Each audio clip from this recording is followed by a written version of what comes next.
नमस्कार, स्वागत है आप सभी का आपके अपने फेवरेट चैनल न्यू लाइट प्रयास पर। तो आज हम लोग डिस्कशन करेंगे अपना all India full syllabus test 15 और ये सेशन है इस मिशन के तहत। अब पढ़ने का अधिकार सबको, डॉक्टर बनने का अधिकार भी सबको। मिशन है मैं mentor doctor SP Singh sir का, टीम न्यू लाइट का। तो ये सेशन स्टार्ट करें। Question number 91, identify the wrong statement with reference to the gene I that controls ABO blood group. तो एबीओ ब्लड ग्रुप में जीन आई, इसके 3 alleles होते हैं, आई ए, आई बी और आई ओ या स्मॉल आई। इसमें से आई ए जो है, ये आई ए और I B slightly different form of the sugar के लिए कोड करते हैं। आई ए जो है ये एन एसेटाइल गैलेक्टोसामीन,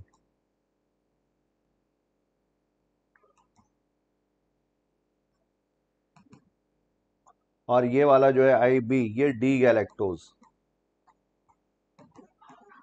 तो गैलेक्टोज और galactosamine slightly different form of the sugar.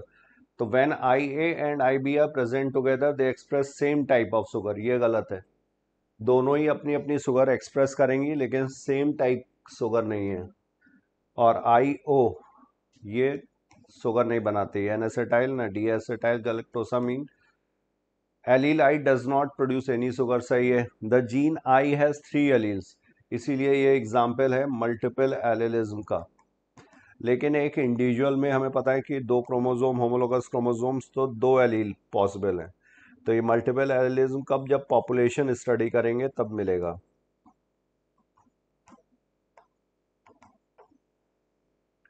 इसके बाद person will have only 2 of the 3 alleles. तो ये ठीक है, तो ये भी ठीक है। इनकरेक्ट हो गया यहाँ पर फर्स्ट। पेज नंबर है ये एनसीईआरटी 261 जहाँ से क्वेश्चन फ्रेम किया गया है। Now next question, question number 92।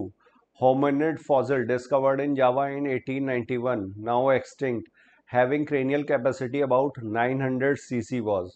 तो ये था होमो इरेक्टस। फर्स्ट होमिनिड की शुरुआत हुई है होमो हैबिलिस से।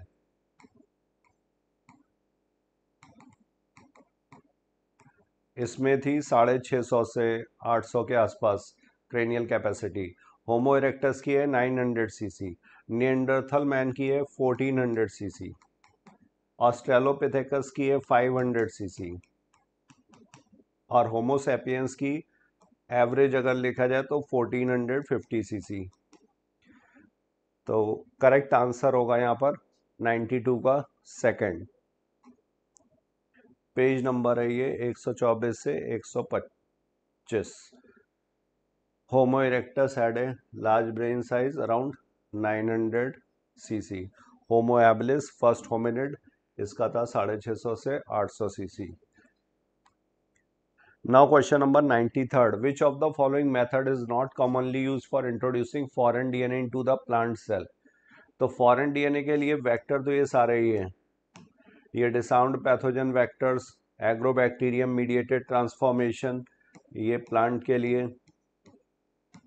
एग्रोबैक्टीरियम ट्यूबिफेशियंस को इसीलिए बोला जाता है natural genetic engineer.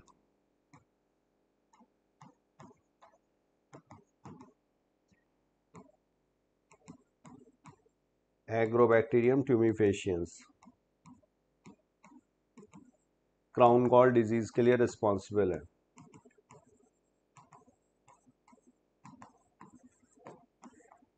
Gene gun method, ये भी बायोलिस्टिक या जीन गन मेथड इसको बोलते हैं, बायोलिस्टिक या जीन गन, ये भी प्लांट्स के लिए प्रेफर किया जाता है। डिसाउंड पैथोजन वेक्टर्स, ये भी। बैक्टीरियोफेजेस, ये बैक्टीरिया में ट्रांसफर के लिए होगा। बैक्टीरियोफेजेस क्या हैं, ये वायरसेस हैं जो बैक्टीरिया को इन्फेक्ट करते हैं। तो बैक्टीरिया ई कोलाई में यूजुअली ट्रांसफर किया जाएगा with the help of bacteriophages. तो not for the plant cell, correct answer हो जाएगा यहाँ पर fourth. 168 to 171। Now question number 94, how many secondary spermatocytes are required to form 400 million spermatozoa। तो यहाँ पर अगर सीक्वेंस देखें तो स्पर्मेटोगोनिया, स्पर्मेटोगोनिया से बनता है प्राइमरी स्पर्मेटोसाइट, यहाँ पर डिफ्रेंसिएशन होगा। प्राइमरी स्पर्मेटोसाइट से फिर सेकेंडरी स्पर्मेटोसाइट, ये पहली हैप्लॉइड सेल है, मियोसिस 1 यहीं पर होगा, मियोसिस 1, और सेकेंडरी स्पर्मेटोसाइट से फिर स्पर्मेटेड, ये बनेंगे मियोसिस 2 के थ्रू। तो यहाँ पर दो सेकेंडरी स्पर्मेटोसाइट्स, प्राइमरी स्पर्मेटोसाइट एक, उससे दो, और दो से फिर ये बन जाते हैं चार, चार स्पर्मेटेड, और चार स्पर्मेटेड से बनते हैं चार स्पर्मेटोजोआ, स्पर्मियोजेनेसिस के थ्रू। तो अल्टीमेटली देखा जाए तो एक सेकेंडरी स्पर्मेटोसाइट जो है वो दो स्पर्मेटेड बना रहा है। तो यहाँ पर पूछा गया सेकेंडरी स्पर्मेटोसाइट से, ना कि प्राइमरी स्पर्मेटोसाइट से।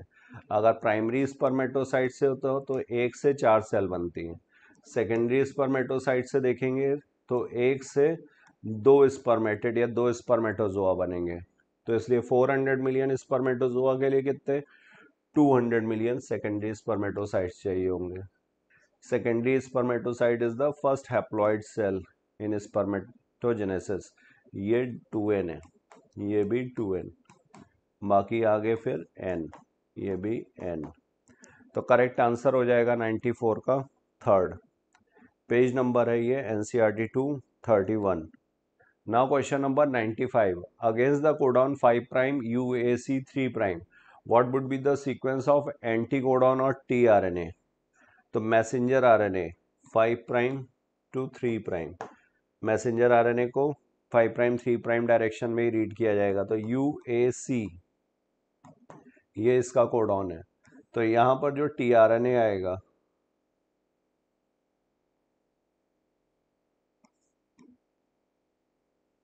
ये इसका यहाँ पर 3 प्राइम एंड, ये होगा 5 प्राइम एंड, ये होगा T-साइसी आर्म, ये होगा DHU आर्म, और ये होता है एंटीकोडॉन लूप।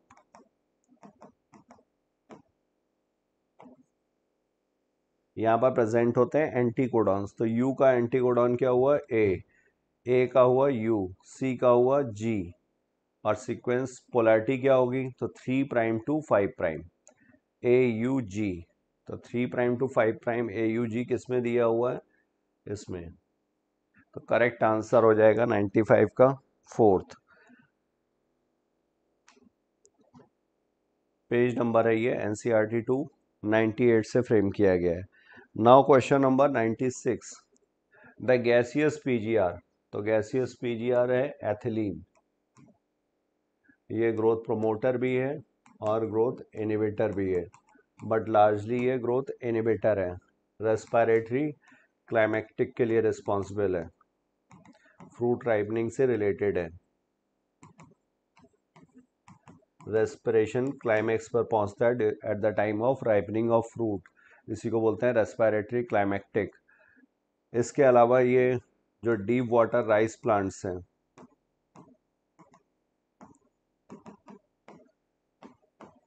इसमें ये इंटरनोड इलोंगेशन पेटियोल इलोंगेशन के लिए रिस्पॉन्सिबल है। तो करेक्ट आंसर होगा 96 का first, plant growth regulator NCERT 1 page number 174 से। Now next question 97, select the correct match. Porifera, Porifera में जो कैविटी है, सेंट्रल कैविटी से spongocoel which is lined by choanocytes, collar cells हैं, फ्लैजिलेटेड सेल्स हैं, water current को maintain रखने का काम करेंगे। सीलेंट्रेटा, सीलेंट्रेटा में यहाँ पर मेटाजेनेसिस प्रेजेंट है। मेटाजेनेसिस क्या है, अल्टरनेशन ऑफ जनरेशन, पॉलिप और मेड्यूसा में जो चेंज होते रहते हैं इसी को बोला जाएगा अल्टरनेशन ऑफ जनरेशन। पॉलिप जो है मेड्यूसा में चेंज होगा एसेक्सुअली, मेड्यूसा पॉलिप में चेंज होता है सेक्सुअली। प्लेटियल मिंथीज ये ट्रिप्लोब्लास्टिक, फर्स्ट फाइलम जिसमें triploblastic organisation, triploblastic 3 germ layers gastrula stage में प्रेजेंट होंगी, एक्टोडर्म, मेसोडर्म और एंडोडर्म। कॉर्डेटा यहाँ पर वेंट्रल हार्ट प्रेजेंट है। तो करेक्ट आंसर हुआ A is second, B is fourth, answer होगा second 97। Now we move to next question, page number था इसका NCERT 1 42-46। Now question number 98, scientist have identified about locations where single base DNA differences occur in humans तो इन्हीं को बोलते हैं, pronunciate किया जाता है snips, single nucleotide polymorphism.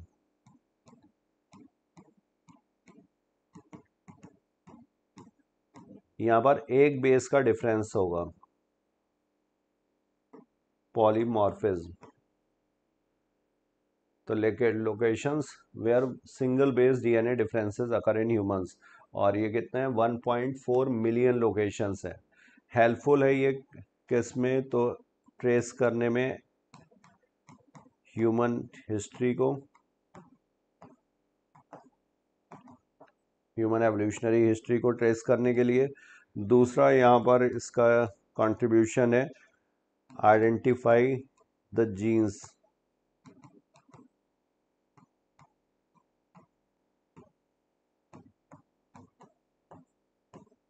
associated with disease।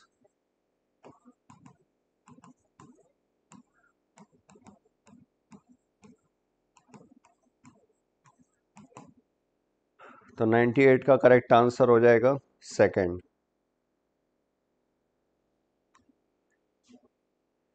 Page number NCERT 2 104। This information finding chromosomal locations for disease associated sequence and tracing human history। The Alfred Hershey and Martha Chase experiment performed in which year? तो Alfred Hershey और Martha chase they provide unequivocal proof. Unequivocal का मतलब निर्विवाद रूप से जब मान लिया गया था, unequivocal proof that DNA is genetic material.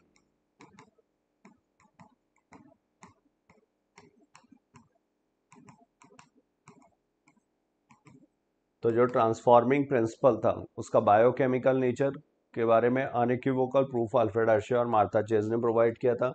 Year था 1952 और इन्होंने रेडियो एक्टिव सल्फर और फास्फोरस यूज किया था, P32S35।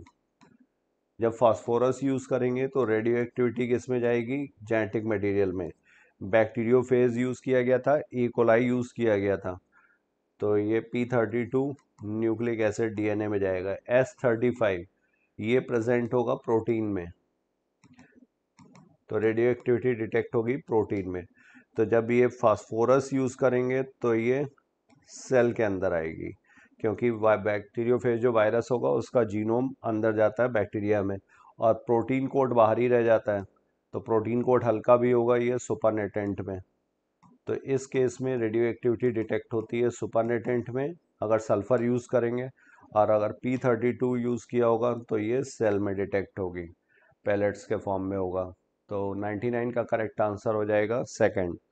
Now we move to next question, question number 100, NCERT 2 page number 85। In pond ecosystem the autotrophic components are, तो autotrophic components ये first trophic level जो अपना भोजन खुद बना सकते हैं, तो इसमें phytoplanktons, some algae and floating plants and submerged plants, ये सारे ही जो होंगे ये ऑटोट्रॉफिक कंपोनेंट्स में आएंगे। 100 का करेक्ट आंसर होगा fourth, NCERT 2 page number 206। Now next, oogonia primary oocyte secondary oocyte. Oogonia में यहाँ पर बताया था कि यहाँ पर कोई डिवीजन नहीं होगा, सिर्फ डिफ्रेंसिएशन होगा। फर्स्ट डिवीजन जो होता है मियोटिक डिवीजन, वो प्राइमरी ऊसाइट जब सेकेंडरी ऊसाइट में चेंज होगा, और प्राइमरी ऊसाइट जब सेकेंडरी ऊसाइट में चेंज होता है तो मियोसिस 1। प्राइमरी ऊसाइट की प्लॉइडी है 2n, सेकेंडरी ऊसाइट की प्लॉइडी होगी n, ये है प्लॉइड, मियोसिस के बाद बनेगा। प्राइमरी ऊसाइट में जब मियोसिस 1 होती है तो ये अरेस्ट हो जाती है in diplotene stage of prophase 1। इसकी शुरुआत हो जाती है एम्ब्रियोनिक स्टेज में, कंप्लीट होगा ओवुलेशन के साथ, just prior to ovulation, arrested in diplotene stage of prophase 1। तो अरेस्ट था, कंप्लीट कब होगा, just prior to ovulation, ovulation से जस्ट पहले।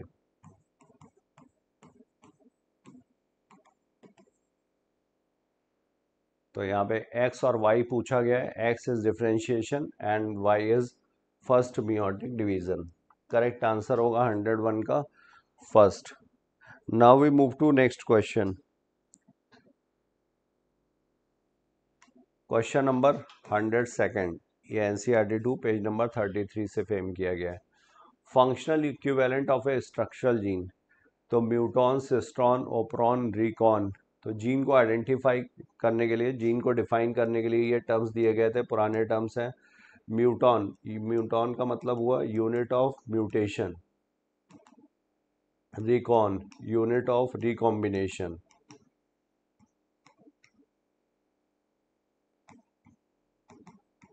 ये जीन को डिस्क्राइब करने के लिए। Cistron, cistron is that region of DNA, region of DNA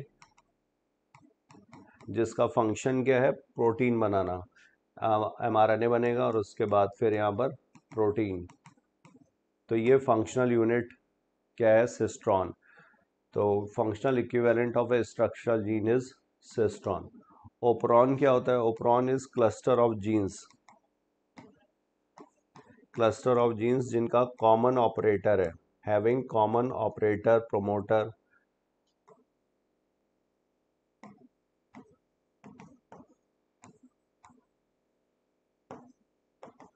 जैसे लैकोप्रॉन, लैकोप्रॉन में जेड वाई ए, ये स्ट्रक्चरल जीन्स, और इनके लिए कॉमन ऑपरेटर और प्रोमोटर। रेगुलेटर जीन है आई, ये प्रोमोटर, ये ऑपरेटर। तो इसको बोलेंगे ओपरॉन। 102 का करेक्ट आंसर हो जाएगा सेकंड।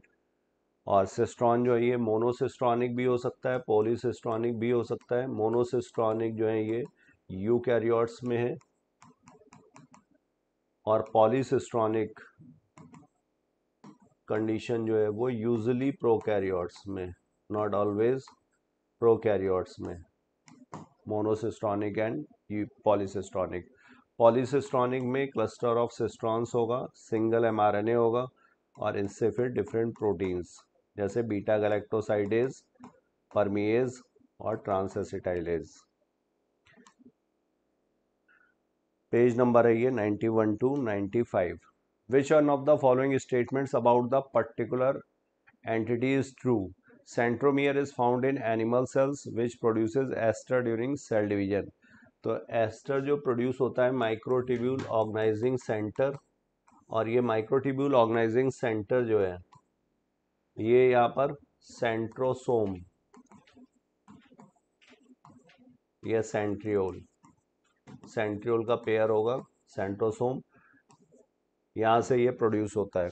तो सेंट्रोमियर, सेंट्रोमियर क्या है, ये प्राइमरी कंस्ट्रक्शन जो दो क्रोमेटिड्स को होल्ड करके रखेगा। तो produces aster during cell division, ये गलत। The gene for producing insulin is present in every body cell, सही है। सिंगल सेल से सारे मल्टीपल सेल्स बनेंगी और सभी में सेम माइटोसिस के थ्रू डिवीजन होगा, तो सभी में ये पहुंचेगी। जीन का रेगुलेशन होता है जिसकी वजह से कौन सी सेल किस में कब एक्सप्रेस होगी, जीन को एक्सप्रेस करेगी, तो उस पर डिपेंड करता है। तो ये सही है। Nucleosome is formed of only nucleotides, nucleosome is formed of only nucleotides, गलत है।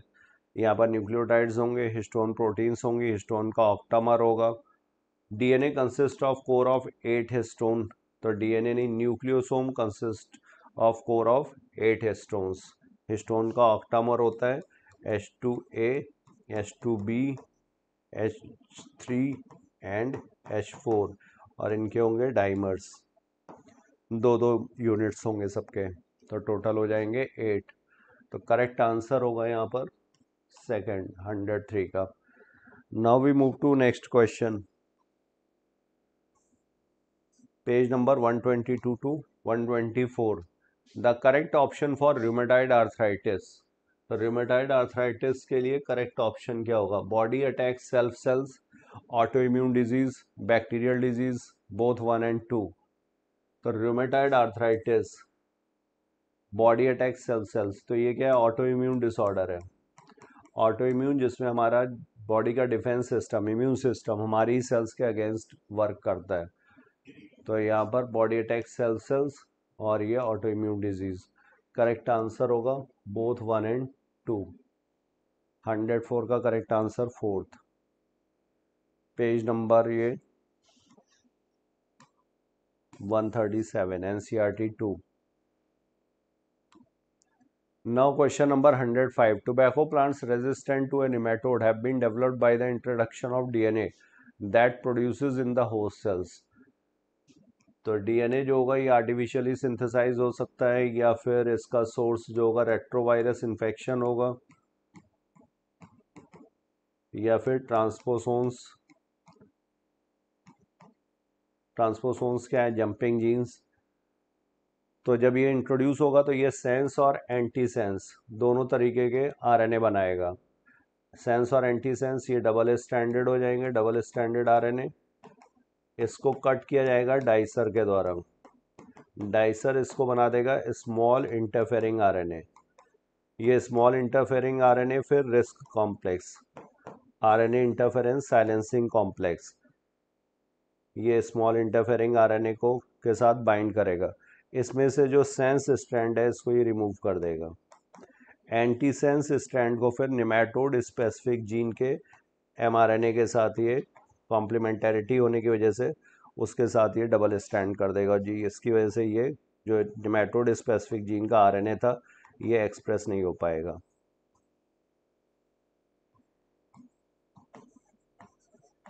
तो इस वजह से ये आरएनए साइलेंसिंग होगी। तो both sense and anti sense RNA ये यहाँ पर करेक्ट आंसर होगा। आरएनए इंटरफेरेंस का एग्जाम्पल है ये। आरएनए इंटरफेरेंस ये सेलुलर डिफेंस मैकेनिज्म है present in all eukaryotic cells. तो 105 का correct answer first. Now we move to next question, NCERT 2 page number 180। Protoplast, protoplast undergoing rapid division without cell wall, without plasma membrane, without nucleus. तो protoplast is without cell wall, protoplasm plus plasma membrane.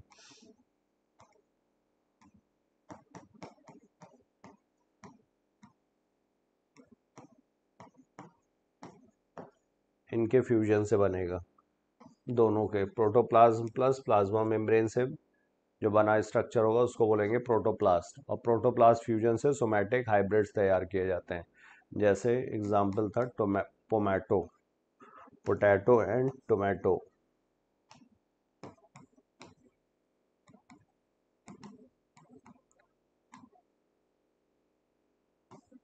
Page number 178। Now next question 107. Which enzyme will be produced in a cell if there is a nonsense mutation in the LAC-Y gene? तो nonsense mutation है मतलब इसको stop कर देगा ये nonsense mutation. तो ZYA, Z जो है ये जब ट्रांसक्राइब होगा तो ये बीटा गैलेक्टोसाइडेज प्रोटीन एंजाइम, और ये परमिएस के लिए, और ये ट्रांसएसिटाइलेज के लिए। लेकिन जब यहाँ पर ये स्टॉप कोडॉन बन गया तो ये यहाँ पर चेन टर्मिनेशन हो जाएगा। चेन टर्मिनेशन हो जाएगा तो सिर्फ बीटा गैलेक्टोसाइडेज जीन जो होगी वो, जेड जीन जो होगी वो एक्सप्रेस होगी, बीटा गैलेक्टोसाइडेज एंजाइम जो होगा या प्रोटीन ये बनेगी। तो आंसर होगा यहाँ पर 107 का third. Now we move to next question, page number है इसका 100 और 101। Next, in male cockroaches sperms are stored in which part of the reproductive system? Seminal vesicle, collaterial gland, testis and vas deferens. तो testis में produce होंगे, वास डिफरेनस accessory ducts हो गई, seminal vesicles में जाकर के ये स्टोर होते हैं। कोलेट्रियल ग्लैंड्स ये फीमेल कॉकरोच में होंगी। Left collaterial gland is larger. Old NCERT page number 1। The sperms are stored in the seminal vesicles, are glued together in the form of bundles जिनको बोलते हैं spermatophores। तो copulation में spermatophores का transfer होगा which are discharge. फिर female reproductive system, ovaries laterally to second to six abdominal segment, इसका segment दिया हुआ है, ovarioles developing and oviducts, median oviduct, pair of spermatheca and collaterial chamber, collaterial gland. Now question number 109। Periplaneta americana is nocturnal omnivorous household pest it is unisexual organism. तो periplaneta americana cockroach ये nocturnal है, रात्रिचर है। Omnivorous है, omnivorous का मतलब plant origin as well as animal origin, दोनों products consume करेगा। हाउस होल्ड पेस्ट है, ह्यूमंस के लिए जो यूजफुल प्रोडक्ट्स हैं उनको हार्म करता है, तो ये पेस्ट की कैटेगरी में हुआ। इट इज़ यूनिसेक्सुअल ऑर्गेनिज्म, तो यहाँ पर both assertion and reason are true but reason is not the correct explanation of assertion। 109 का करेक्ट आंसर होगा फोर्थ, ओल्ड एनसीईआरटी से ये लिया गया है। Now next question 110, frogs differ from humans in possessing. तो यहाँ पर पेयर्ड सेरेब्रल हेमिस्फीयर फ्रॉग में भी है, ह्यूमंस में भी है। हेपेटिक पोर्टल सिस्टम फ्रॉग में प्लस इसके साथ रीनल पोर्टल सिस्टम है, और ह्यूमंस में इसकी जगह hepatic portal system plus hypophyseal portal system, दो पोर्टल सिस्टम ह्यूमंस में भी। न्यूक्लिएटेड आरबीसी, न्यूक्लिएटेड आरबीसी है, जबकि ह्यूमंस में कैसा है, ई न्यूक्लिएशन हो जाता है। तो डिफरेंस पूछा गया है, thyroid as well as parathyroid, endocrine glands वही है, तो करेक्ट आंसर होगा यहाँ पर third, nucleated RBC. Now we move to next question, page number इसका 82 84। Which of the following statements regarding mitochondrial membrane is not correct. तो mitochondrial membrane जो है ये डबल मेम्ब्रेन बाउंड स्ट्रक्चर है, और इसमें जो आउटर मेम्ब्रेन है ये स्मूथ है, और इनर मेम्ब्रेन जो होती है ये फोल्डिंग्स, फिंगर लाइक प्रोजेक्शंस, इनको बोलते हैं क्रिस्टी, इस फॉर्म में होगा।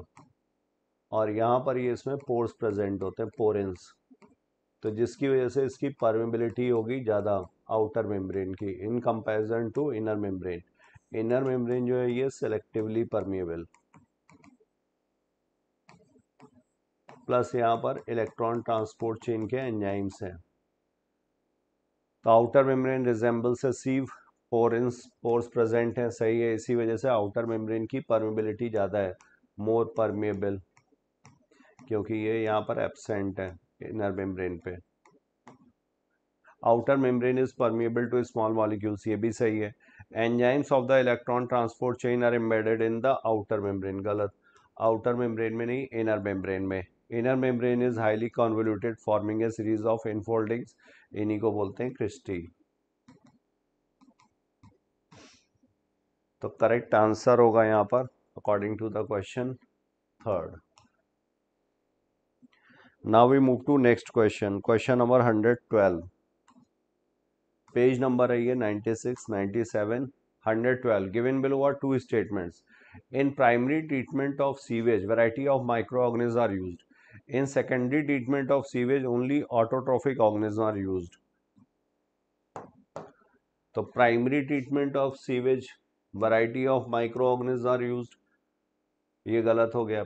सीवेज का जो प्राइमरी ट्रीटमेंट है ये फिजिकल ट्रीटमेंट है, यहाँ पर सीक्वेंशियल फिल्ट्रेशन और सेडिमेंटेशन ये प्रोसेस यूज किए जाते हैं, फिजिकल सेपरेशन प्रोसेस है। Secondary treatment of sewage only autotrophic organism are used, तो गलत है ये भी, क्योंकि पहला जहाँ एरेशन टैंक है वहाँ पर हेट्रोट्रॉफिक यूज किए जाते हैं, और ये एरोबिक होते हैं हेट्रोट्रॉफिक। फिर उसके बाद एनारोबिक स्लज डाइजेस्टर्स, यहाँ पर एनारोबिक ऑर्गेनिज्म, और ये कीमो ऑटोट्रॉफ्स होंगे, तो यहाँ पर ये भी गलत है और ये भी गलत है। Both statement 1 and 2 are incorrect, answer होगा first 112। Now we move to next question, question number 113, page number है ये 154। Which of the following statement is correct. तो क्लिस्टोगेमस, चैज्मोगेमस, जीटोनोगेमी और जीनोगेमी।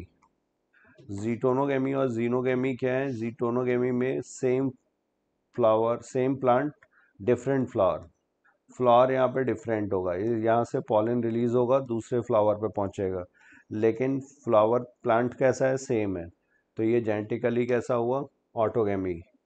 जीनोगेमी में क्या होता है, यहाँ से पॉलन रिलीज होकर के फ्लावर भी डिफरेंट, प्लांट भी डिफरेंट, इसको बोला जाएगा xenogamy.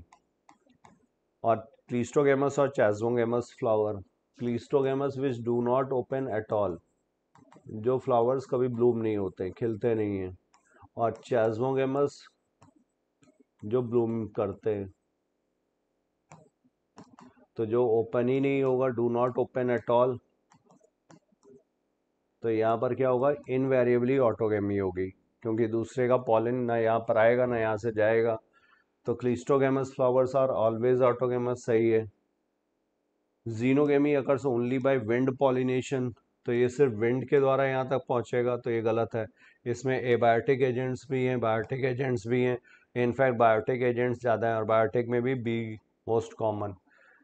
Xenogamy occurs only by wind pollination, xenogamy सिर्फ विंड पॉलिनेशन से होगा, गलत।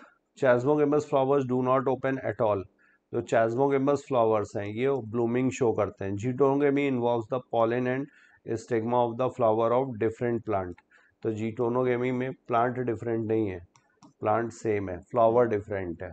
तो करेक्ट आंसर होगा यहाँ पर फर्स्ट, 113।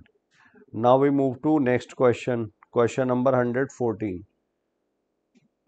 पेज नंबर है इसका NCERT 2 11-12। Identify the human developmental stage shown as well as the related right place of its occurrence in a normal pregnant woman and select the right option for the two together। तो ये stage है blastula या blastocyst बोलते हैं इसको।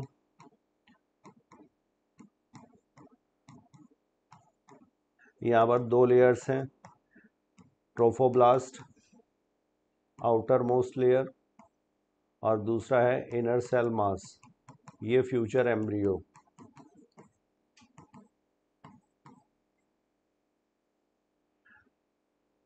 और ये जो कैविटी है इसको बोलते हैं ब्लास्टोसील।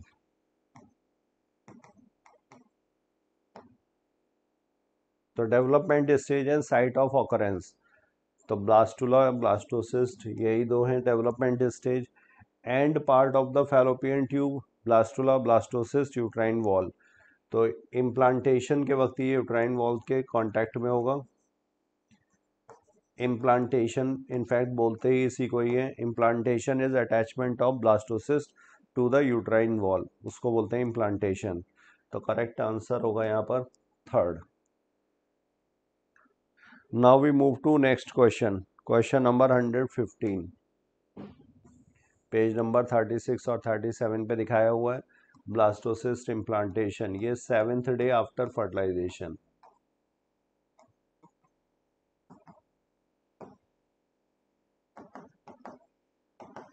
और ये स्टेजेस जो हैं, जाइगोट, अर्ली क्लीवेज, यहाँ से फर्टिलाइजेशन हुआ है, ये जाइगोट, अर्ली क्लीवेज, मारुला, ये सारी स्टेजेस जो हैं ये फैलोपियन ट्यूब में।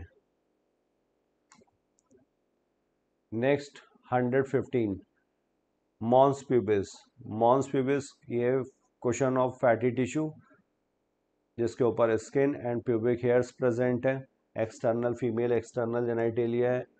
एंट्रम, एंट्रम जो होगा ये कैविटी है ग्राफियन फॉलिकल में, fluid filled cavity. Inner cell mass ये एम्ब्रियो फॉर्मेशन में हेल्प करेगा। नेबेनकन स्पाइरल अरेंजमेंट जो माइटोकॉन्ड्रिया का है, ये स्पर्म में। तो 115 का करेक्ट आंसर हुआ, A is third, B is fourth और सी हो जाएगा first. Answer will be second, 115। Now next question, question number 116। Which of the following statement is incorrect? Morels and truffles are edible delicacies, ठीक है, morels and truffles are edible। Claviceps is a source of many alkaloids and LSD, LSD is lysergic acid, diethylamide। और ये क्या है, ये hallucinating drug है, हैलुसिनेशंस cause करती है। क्लेविसेप्स परप्यूरिया से ऑब्टेन्ड होगा। आर्कॉट ऑफ राई डिजीज ये कॉज करता है।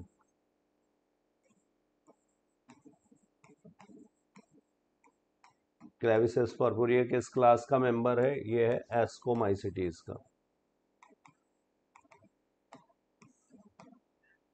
तो morels and truffles are edible delicacies सही है। Conidia produced exogenously and ascospores endogenously, ठीक है। कोनिडिया जो है एक्सोजिनसली प्रोड्यूस होते हैं, एस्कोस्पोर्स ये एस्कस के अंदर बनते हैं, एस्कोकार्प में प्रेजेंट होंगे एस्कस। एस्कोकार्प यहाँ पे फ्रूटिंग बॉडी है, तो ये भी।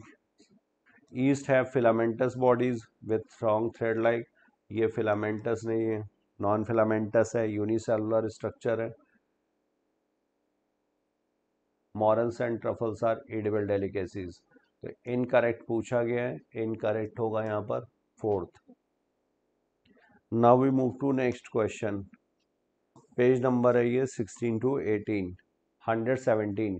Select the correct statement for decomposition. It is largely an oxygen requiring process. सही है। Decomposition rate is quicker if detritus is rich in nitrogen and water soluble substances like sugar.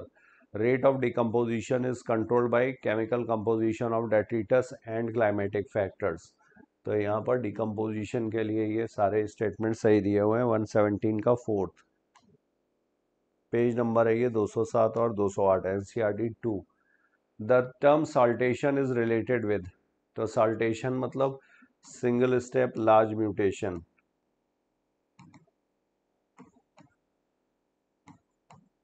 जिसकी वजह से नई स्पीसीज इवॉल्व हो गई हैं।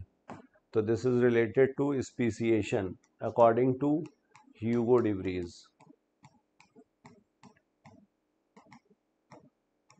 इसके अपोजिट जो डार्विन का था वो ग्रेजुअल था, कॉन्टिन्यूअस था। तो यहाँ पे करेक्ट आंसर होगा फर्स्ट। पेज नंबर है ये एनसीईआरटी 219।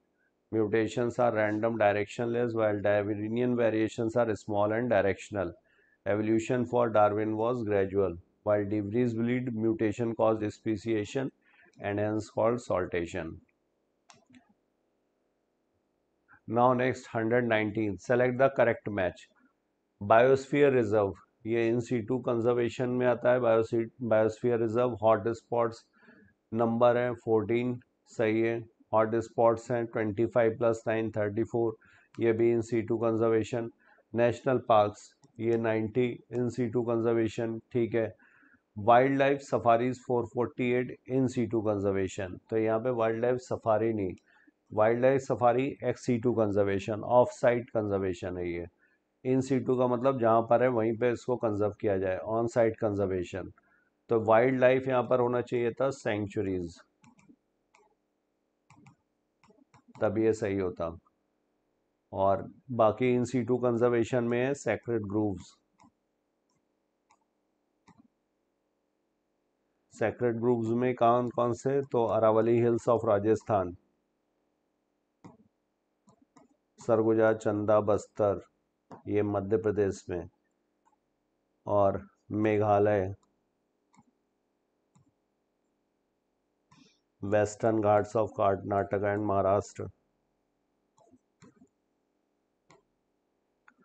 तो यहाँ पे करेक्ट आंसर हुआ A, B and D. Gamete bank, pollen bank और ये वाइल्ड लाइफ सफारी, ये XC2 कंजर्वेशन, तो ये भी सही है। ए, बी, डी सही है। आंसर होगा यहाँ पर सेकंड 119।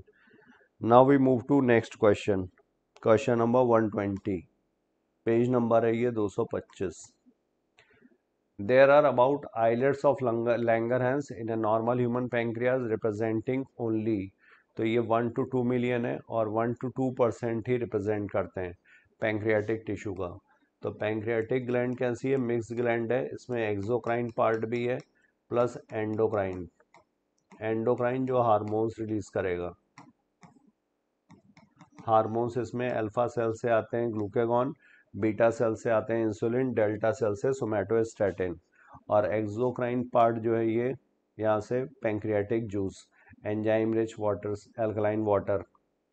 तो 1 to 2 million and 1 to 2%। Answer हुआ 120 का थर्ड। पेज नंबर है ये 245। Now next, in the given below example how many plants in which sporophyte are dominating stage? तो स्पोरोफाइट डोमिनेटिंग स्टेज शुरू हो जाता है टेरिडोफाइटा से। टेरिडोफाइट्स में है, जिम्नोस्पर्म्स में है और एंजियोस्पर्म्स में। टेरिडोफाइट्स में गैमेटोफाइट और स्पोरोफाइट दोनों इंडिपेंडेंट, यहाँ पर सिर्फ स्पोरोफाइट इंडिपेंडेंट। एंजियोस्पर्म में भी ओनली स्पोरोफाइट इंडिपेंडेंट। तो ये फर्न दिया हुआ है, स्पोरोफाइट यहाँ पे डोमिनेंट है। ये गिंगो दिया हुआ है, जिम्नोस्पर्म है ये, गिंगो लिविंग फॉसिल भी बोलते हैं। तो ये यहाँ पर स्पोरोफाइट डोमिनेंट। स्फैग्नम ये ब्रायोफाइट है, स्फैग्नम। तो यहाँ पर gametophyte stage dominant. Haplodiplontic type life cycle है, गैमेटोफाइट डोमिनेंट है। टेरिडोफाइटा में भी हैप्लोडिप्लॉन्टिक है लेकिन डिप्लॉन्टिक स्टेज, स्पोरोफाइट स्टेज जो है डोमिनेंट है। यहाँ पर स्पोरोफाइट स्टेज डोमिनेंट, यहाँ पर हैप्लोडिप्लॉन्टिक बट यहाँ पर हैप्लॉइड स्टेज डोमिनेंट। और ये हो गया डिक्टियोटा, यहाँ पर भी गैमेटोफाइट स्टेज इज डोमिनेंट। तो पूछा गया कितने में डोमिनेंट है, आंसर होगा 2, 121 second. Now we move to next question. Page number है ये 24 to 33। Select the member of family Poaceae. तो ग्रेविनी या पोएसी,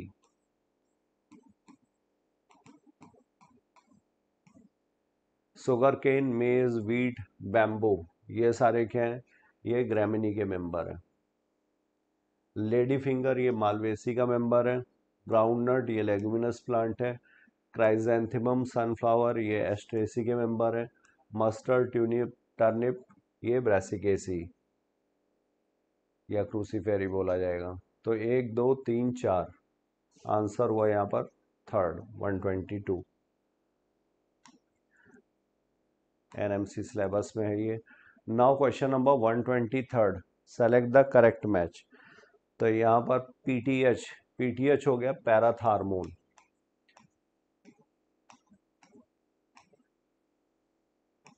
ये कहां से आता है, ये पैराथायरॉइड से।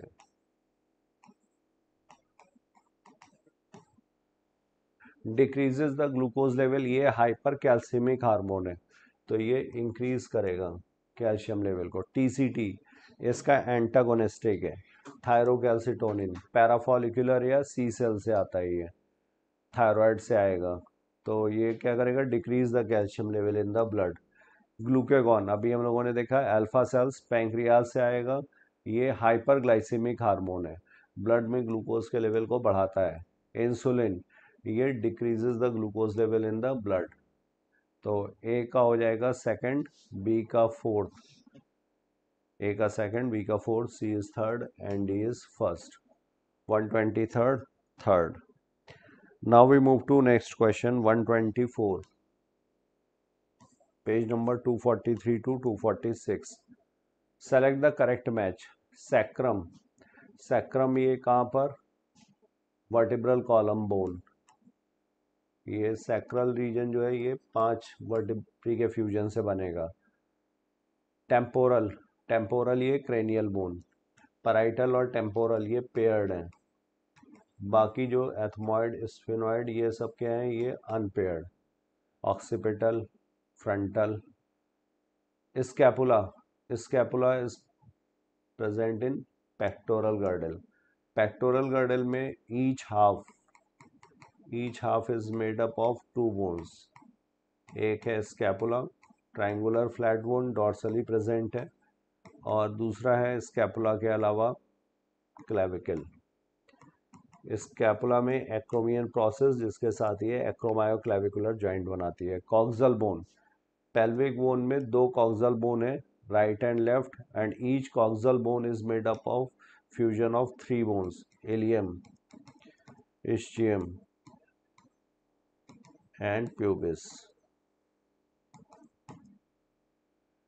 A is second, B is first, C is fourth and D is third. 124 का करेक्ट आंसर होगा first. Now we move to next question. Page number है ये 125th। Use of condoms has increased in recent years. Generally, condoms are useful in birth control, but it also protect the user from STIs and AIDS. तो ये दोनों ही यहाँ पर सही है। condoms ये barrier contraceptive method. Generally, condoms are useful in birth control, but it also protect the user. इसी वजह से इनकी डिमांड इंक्रीज हुई है, has increased in recent years. तो both assertion and reason are true, and reason is the correct explanation. 125 is fourth. Now next question, page number 126. Now question number 126. Centromere split and chromatid separate, ठीक है। ये anaphase के लिए Golgi complex and endoplasmic reticulum reform, telophase, और उसके बाद फिर cytokinesis शुरू हो जाती है फॉरोइंग मेथड एनिमल सेल में। स्पिंडल फाइबर अटैच मेटाफेज में। Chromosomal material condense to form compact mitotic chromosome, ये प्रोफेज में। तो करेक्ट आंसर होगा यहाँ पर फोर्थ, ऑल। ये पेज नंबर है 123 and 124। Now question number 127। Select the correct statement for primrose. The placenta forms a ridge along the ventral suture. तो ये किसके लिए हो गया? ये मार्जिनल प्रेजेंटेशन मटर में है, पी में। The placenta is axial and the ovules are attached to it in a multilocular ovary. Multilocular ovary का मतलब ये यहाँ पर हो गया एक्साइल प्रेजेंटेशन, कई सारे लोक्यूल्स प्रेजेंट हैं। एक्साइल प्रेजेंटेशन प्रिमरोज के लिए पूछा गया है। Ovules develop on the inner wall of the ovary और ऑन पेरिफेरल पार्ट, तो ये parietal presentation. Ovules are borne on central axis and septa are absent, तो यहाँ पर ये भी, ये फ्री सेंट्रल होता है डायंथस और प्रिमरोज में, तो प्रिमरोज के लिए करेक्ट आंसर होगा फोर्थ। बाकी जो है ये डिफरेंट टाइप के प्रेजेंटेशंस दिए हुए हैं, तो 127 is fourth. NCERT 165. Now question number 128. Select the correct option for the given diagram. Mature ovule, mature archegonium, mature dehisced anther, mature female gametophyte. तो ये mature dehisced anther का डायग्राम दिया हुआ है। 128 का correct answer third. Pollen grains release हो रहे हैं। Microsporangium. Select the correct option for angiosperm. Functional megaspore, तो फंक्शनल मेगास्पोर बनता है मियोसिस से, इससे पहले मियोसिस हो चुकी है। अब इससे दो न्यूक्लिएटेड एम्ब्रियो सैक, जब एक न्यूक्लियस है इससे दो न्यूक्लियस, फ्री न्यूक्लियर डिवीजन होगा ये, तो माइटोसिस के थ्रू होगा। फिर इसके बाद दो से बनेंगे चार, और इसके बाद फिर ये जब तीसरा माइटोटिक डिवीजन होगा तो ये बन जाएंगे 8, तो 8 न्यूक्लिएटेड एम्ब्रियो सैक। फिर इससे 7 सेल्स और 8 न्यूक्लियस, ये एग अपरेटस, ये एंटीपोडल सेल्स, और ये बीच में सेंट्रल सेल जो बाई न्यूक्लिएट N+N। तो माइटोसिस ही यहाँ पर इन्वॉल्व है। 129 का करेक्ट आंसर होगा second. Now we move to next question, NCERT 2 page number 10 and 11। 130। Pulmonary respiration occurs in, तो पल्मोनरी रेस्पिरेशन ये किस में है? लंग्स में, लंग्स के थ्रू। सीलेंट्रेटा में बॉडी सरफेस से, फिशेस में ब्रैंकियल रेस्पिरेशन गिल से, तो ये भी गलत। बर्ड्स में पल्मोनरी रेस्पिरेशन, एनिलिड्स में क्यूटेनियस रेस्पिरेशन, तो 130 का करेक्ट आंसर होगा third. Now we move to next question, page number है ये 183। Select the correct match. Ribose, ribose क्या है? ये शुगर है। रुबिस्को एंजाइम है, प्रोटीन। राइबोज शुगर जो न्यूक्लिक एसिड में प्रेजेंट है। न्यूक्लिक एसिड कौन सा? RNA, ribo nucleic acid. NADP इसमें एसेंशियल कंपोनेंट विटामिन होगा, कोएंजाइम है ये। नियासिन विटामिन B3, और C3H4O3 ये मॉलिक्यूलर फार्मूला है किसके लिए, पायरुविक एसिड के लिए, CH3CO और COOH, तो C3H4 and O3 pyruvic acid. तो करेक्ट आंसर सामने दिया matching second. Now we move to next question, question number 132। इसका पेज नंबर था 107 to 118। The radial conduction of water takes place by which tissue और cells, तो ये cells होंगी ray parenchyma. 132 is second. Now we move to next question 132. Select the correct option for honey bee। तो honey bee की जो fam colony है इसमें 3 तरीके के इंडिविजुअल्स हैं। मेल ड्रोन्स, ये पार्थेनोजेनेटिकली डेवलप होते हैं। हैप्लॉइड होंगे क्योंकि फीमेल गैमीट से विदाउट फर्टिलाइजेशन होता है। तो यहाँ पे क्रोमोसोम नंबर होते हैं 16। इसके बाद है वर्कर बीज, ये फर्टिलाइज्ड एग से। तो वर्कर बीज में हो क्रोमोसोम नंबर हो गया 16 + 16 32। क्वीन, ये भी फर्टिलाइज एग से डेवलप होती है, फीमेल होगी, इसमें भी हो गए 32।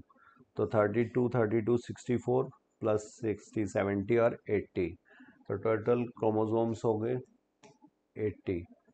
133 का करेक्ट आंसर है फर्स्ट। Page number NCERT 271।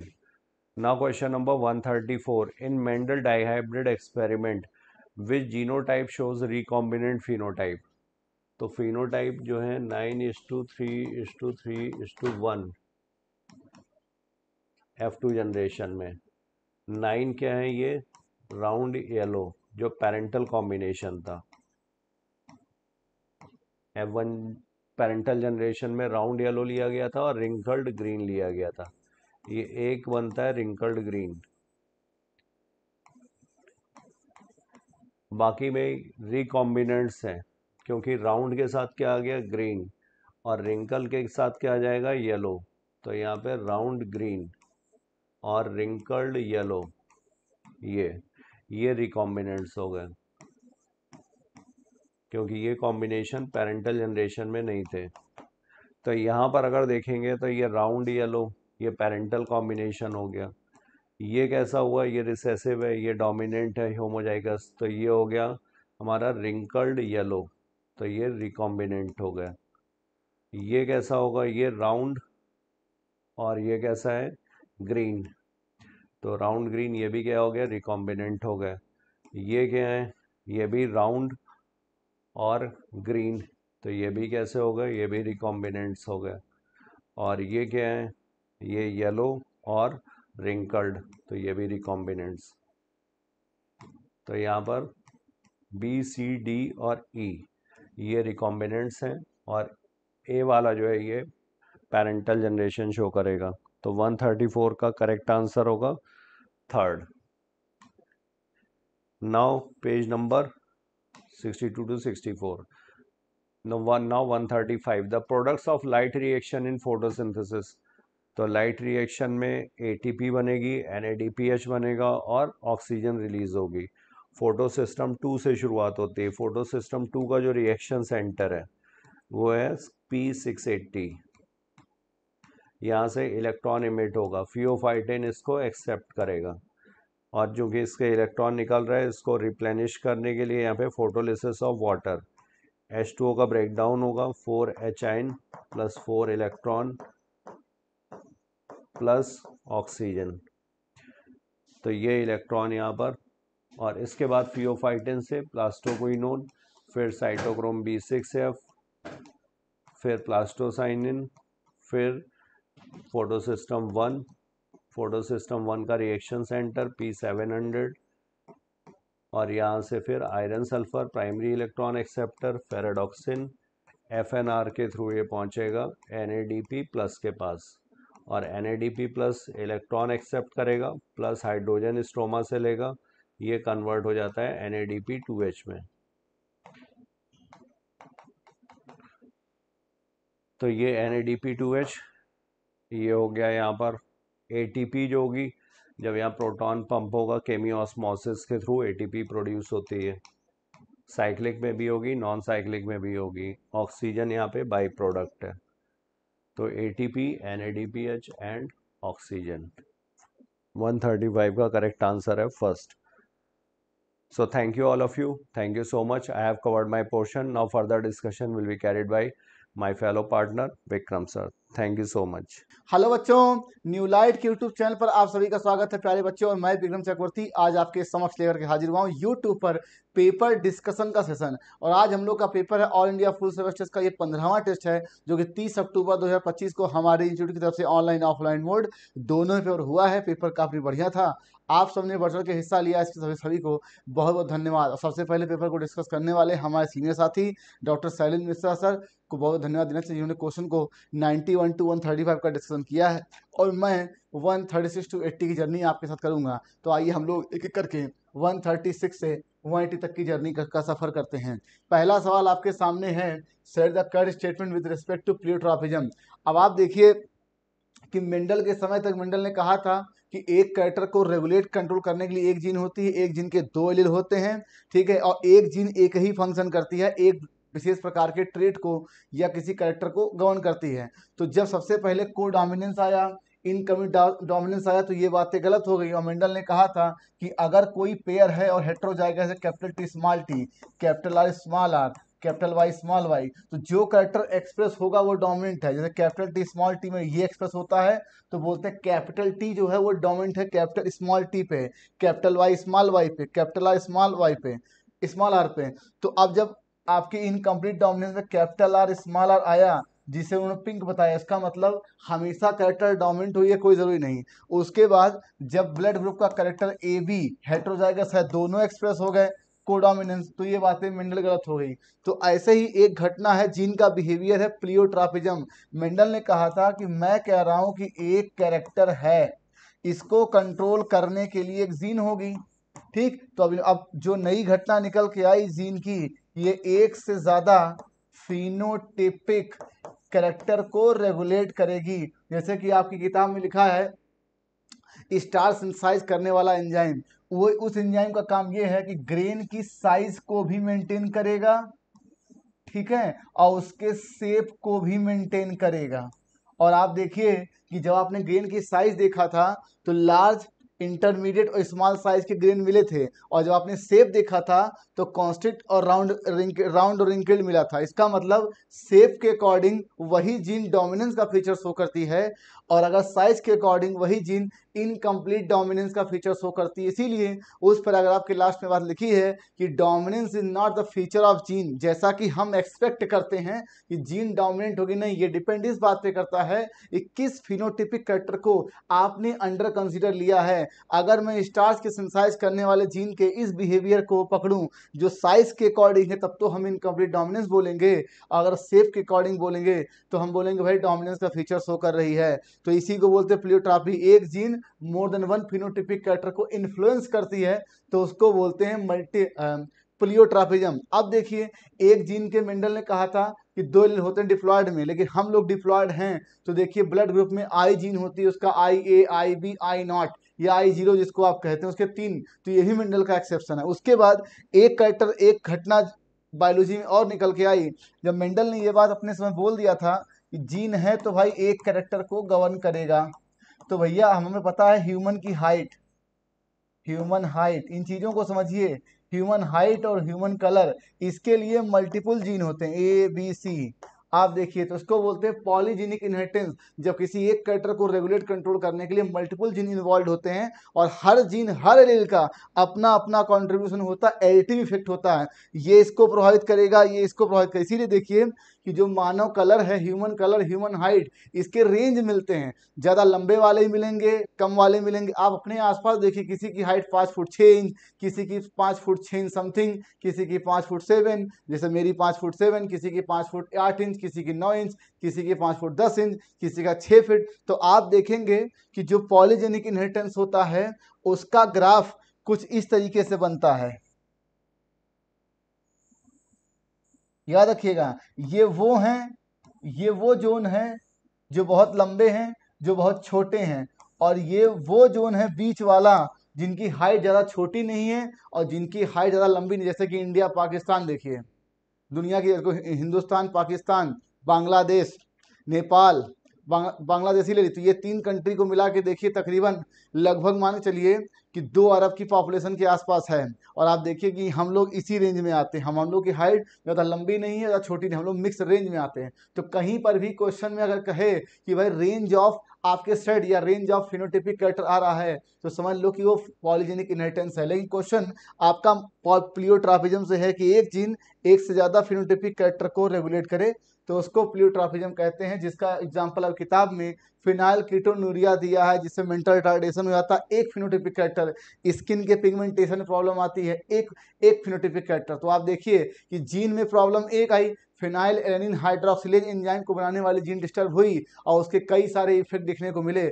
इसीलिए आपका फिनाइल कीटोन्यूरिया प्लियोट्रॉपिज्म का एग्जांपल है। तो ये gene is said to pleiotropy if it affect more than one trait, phenylketonuria example of pleiotropy. तो ए एंड बी ही सही याद रखिएगा। ठीक है, आपने आपसे पूछे कि कैसे आपने कहा कि फिनाइल कीटोन्यूरिया आपका प्लियोट्रॉपी का एग्जांपल, क्यों? स्किन में प्रॉब्लम आई, पिगमेंटेशन में, और mental retardation, mental development problem आया, ये भी करेक्ट है।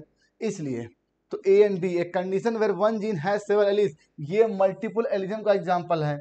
A state is said to be tropic if have several gene control, नहीं, ये पॉलीजेनिक इनहेरिटेंस है, ये पॉलीजेनिक है, ये मल्टीपल एलिज्म है। तो A and B first answer, ये आप देख सकते हैं। अब देखिए इस डायग्राम को पहचानिए, ये मुझे मोनोसाइट दिख रहा है, ये सबसे बड़ी एक WBC होती है, याद रखिएगा, इसका किडनी शेप न्यूक्लियस होता है, और ये फैगोसिटिक होती है। तो आप जानते हैं neutrophil monocyte phagocytic, neutrophil monocyte जो होती है वो फैगोसिटिक होती है, और सब किडनी शेप न्यूक्लियस किसकी होती है? मोनोसाइट की। तो ये तो ठीक है, ये मुझे प्लेटलेट दिख रहा है, ठीक, और प्लेटलेट जो होता है वो WBC नहीं होता, याद रखिएगा। जैसे आपने पढ़ा था फॉर्म एलिमेंट में RBC WBT प्लेटलेट्स, ये अलग आपका एक आपका फॉर्म एलिमेंट है। हाँ, ब्लड क्लॉटिंग में हेल्प करता है वो अलग बात है। तो ये मुझे सही दिख रहा है, ये गलत दिख रहा है। क्या आंसर आ गया? सेकेंड, ये आप देख सकते हैं। आपको बताया गया था कि सेरिब्रल हेमिस्फेयर, जैसे मैं करूँ ब्रेन के हिस्से की अगर हम बात करूँ सेरिब्रल हेमिस्फेयर की, तो जो बाहर वाला पार्ट है वो कॉर्टेक्स है, अंदर वाला सेरिब्रल ये मिडला पार्ट है। जो सेरिब्रल कॉर्टेक्स होता है उसमें सेंसरी एरिया होते हैं जहाँ पर सेंसेशन एनालाइज होते हैं, मोटर एरिया जहाँ सिग्नल जाता है, और ऐसा भी इलाका होता है, रीजन होता है जो क्लियरली डिफ्रेंशिएट नहीं होता सेंसरी और मोटर रीजन में, ठीक है। तो ये होता है एसोसिएशन एरिया, और ये ब्रेन के फंक्शनिंग में, कॉम्प्लेक्स फंक्शनिंग में इनका रोल होता है, याद रखिएगा। तो ये तीनों से आपके सही है, सेरिब्रल कॉर्टेक्स कंटेंट। अब देखिए आपको बताया गया था C4 प्लांट में जो साइकिल चलती है बच्चों, हैच एंड स्लैक पाथवे, और इसको आपने देखा था, ये मीजोफिल, ये बंडल शीथ, एटमॉस्फेरिक CO2 सबसे पहले PEP से जुड़ती है, किस एंजाइम की वजह से? पेप्केज एंजाइम की वजह से। तो यहाँ फिक्स होती है, ये C4 एसिड बन के यहाँ आता है, यहाँ होता है डीकार्बोक्सिलेशन, और फिर CO2 जाता है केल्विन से दोबारा फिक्स होता है। तो एक बार यहाँ फिक्स होता है, तो ये 2 बार। और आपको पता C3 प्लांट में केल्विन साइकिल क्यों चलती है? तो एक बार फिक्स। क्या आंसर आ गया? पहला। तो यही है 2:1, याद रखिएगा। और इसमें आपके 30 ATP लगते हैं, और C3 में 18 ATP लगते हैं, 6 बार 18, 6 बार 30, आप जानते थे। यही है 2:2 टाइम्स फिक्सेशन, ये आप देख सकते हैं। अब देखिए वे फॉलोइंग बॉन्ड इज फाउंड, कुछ नहीं, आपको पता था कि जितने भी आपके पॉलीमर आपकी किताब में दिए हैं, पॉलीमर चाहे वो न्यूक्लिक एसिड हो, चाहे वो प्रोटीन हो, और चाहे वो कार्बोहाइड्रेट हो, ठीक है, ये अगर पॉलीमर हैं तो इनका कोई ना कोई मोनोमर होगा। न्यूक्लिक एसिड का मोनोमर क्या होता है सर? न्यूक्लियोटाइड, ठीक, और प्रोटीन का होता है एमिनो एसिड, ठीक, कार्बोहाइड्रेट का होता है मोनोसैकेराइड, जैसे कि ग्लूकोज, जैसे कि फ्रक्टोज, जैसे कि आपका मैनोज, जैसे गैलेक्टोज, याद रखिएगा। तो अब ये जब आपस में जुड़ेंगे एक मोनोमर दूसरे मोनोमर से वाया बॉन्ड, तो पॉलीमर का फॉर्मेशन होता है सर। अब कहानी यहाँ शुरू होती, मैं कह रहा हूँ एक एमिनो एसिड दूसरे एमिनो एसिड से जिस बॉन्ड जुड़ता है वो होता है पेप्टाइड बॉन्ड, याद रखिएगा। ठीक, और ये पेप्टाइड बॉन्ड बनता कैसे है? लेट अस अज्यूम आपको मालूम था कि आर डैश रख लो या आर डैश, और ये रहा आपका H COOH, और ये रहा NH2, और दूसरे का हो जाएगा इस तरीके से NH2CH, और ये COOR, इसको कह दो R डबल डैश। क्यों? ये कोई अलग एमिनो एसिड हो सकता है, ये अलग एमिनो हो सकता है। यही क्वेश्चन है कि कौन सा bond carboxyl group of one amino acid with the amino group of other amino acid with the element. क्यों? इसका OH, इसका H, आप ऑर्गेनिक केमिस्ट्री में पढ़ते थे, यहाँ से वाटर मॉलिक्यूल निकलता है, इसी को बोलते हैं पेप्टाइड बॉन्ड। और कमाल की बात यह है, जितने भी ये न्यूक्लिक एसिड कार्बोनेट बनते हैं मोनोमर से पॉलीमर, सब में वाटर मॉलिक्यूल निकलता है। ये डिहाइड्रेशन के प्रोसेस से बनते हैं। एक न्यूक्लियोटाइड दूसरे न्यूक्लियोटाइड जुड़ता है, फास्फोडाइस्टर बॉन्ड की मदद से वाटर मॉलिक्यूल निकलता है। एक कार्बोनोसैकेराइड ग्लूकोज दूसरे ग्लूकोज जुड़ता है, बनता है सेलुलोज या स्टार्च। कौन सा बॉन्ड? ग्लाइकोसिडिक बॉन्ड से बनता है। सेम प्रोसेस वहां रहेगा, एक का OH दूसरे के H। अब वो H कुछ और हो सकता है, यहाँ NH2 ग्रुप था, हो सकता है वहाँ एल्कोहलिक ग्रुप हो। आपने पढ़ा था कि आपके COOH और एल्कोहल के बीच में भी रिएक्शन हो सकती है, याद रखिएगा। तो पेप्टाइड बॉन्ड, अब देखिए जो सबसे पहला रिकॉम्बिनेंट DNA बना था 1972 में, आपको याद हो बुक की लाइन, बोयर साहब ने काम किया था। तो उन्होंने ये बताया था कि साल्मोनेला टाइफी का जो प्लाज्मिड है, इस पर कोई एंटीबायोटिक रेजिस्टेंस नहीं था, याद रखिएगा। एंटीबायोटिक रेजिस्टेंस जीन इसके पास नहीं था। हम किसी दूसरे सोर्स से दूसरी जीन यहाँ से लेकर के आए थे, और इसके नेटिव प्लाज्मिड में ये टाइफाइड का बैक्टीरिया है, उसके अंदर ये प्लाज्मिड, याद रखिएगा। टाइफाइड ये बैक्टीरिया है, सन टाइफोमेरियम, उसके प्लाज्मिड में ये एंटीऑक्सीडेंट हम कहीं बाहर से लाए, और इसको कट, जहाँ से लाए वहाँ कट किए, और यहाँ लगाना था तो यहाँ कट किए, याद रखिएगा। और इसको इसमें लगाया, तो इससे पहला रिकॉम्बिनेंट प्लाज्मिड बना था। तो पहला कैसे बना था? Possibility of linking A gene encoding antioxidant with the native. तो नेटिव प्लाज्मिड मतलब जो प्लाज्मिड साल्मोनेला टाइफी बैक्टीरियम के अंदर पहले था, याद रखिएगा। ठीक है, तो ये है कहानी। थर्ड आंसर ये देखिए लिखा है, इनकोडिंग विद ऑफ साल्मोनेला टाइफोमेरियम, इन्होंने 1972 में किया था भाई। एज्यूमिंग दैट फर कलर, अब फर मतलब तो रोए का कलर। अभी मैंने बताया है कि एक तो आप एक्सट्रीम एक कैरेक्टर पकड़ लीजिए डार्क, दूसरा वाइट, ठीक, ये दो बने वाइट, डार्क और वाइट, और इनके बीच में अगर रेंज मिल रही है, इसका मतलब कि ये पॉलीजेनिक इनहेरिटेंस है। इस चीज को समझिए, ये पॉलीजेनिक इनहेरिटेंस है, समझ गए। डार्क और व्हाइट के बीच में क्या लिखा है इन्होंने? A dark range of colour shade and white. तो अब इसका इन्होंने कैपिटल टी, इसका इन्होंने स्मॉल सी स्मॉल बी। जब पहली बार क्रॉस होता है, आपको याद हो कि जब कैपिटल टी स्मॉल टी का हुआ था, तो क्या मिला था? Capital T small T.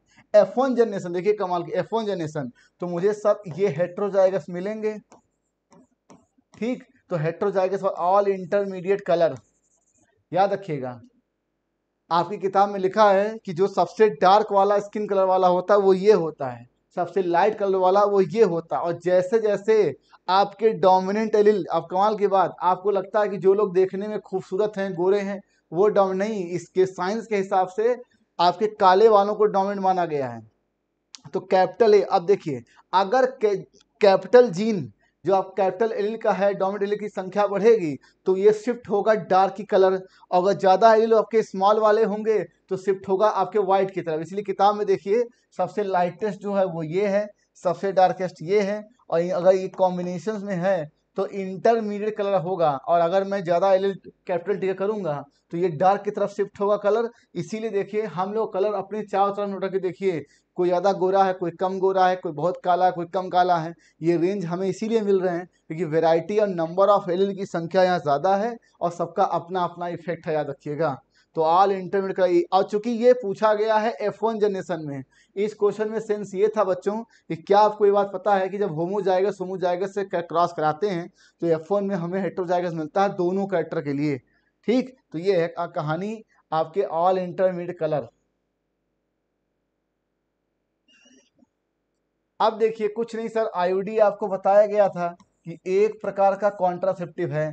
इसके तीन प्रकार, पहला कॉपर रिलीज नॉन मेडिकेटेड, जिसका एग्जांपल लिपेज लूप। दूसरा कॉपर रिलीजिंग प्रॉपर्टी, कॉपर से मल्टीलोड 375। और तीसरा था हार्मोन रिलीजिंग, तो यही क्वेश्चन है हार्मोन रिलीजिंग, उसका example LNG20, progestasert, B and C. क्या आंसर आ गया? फोर्थ।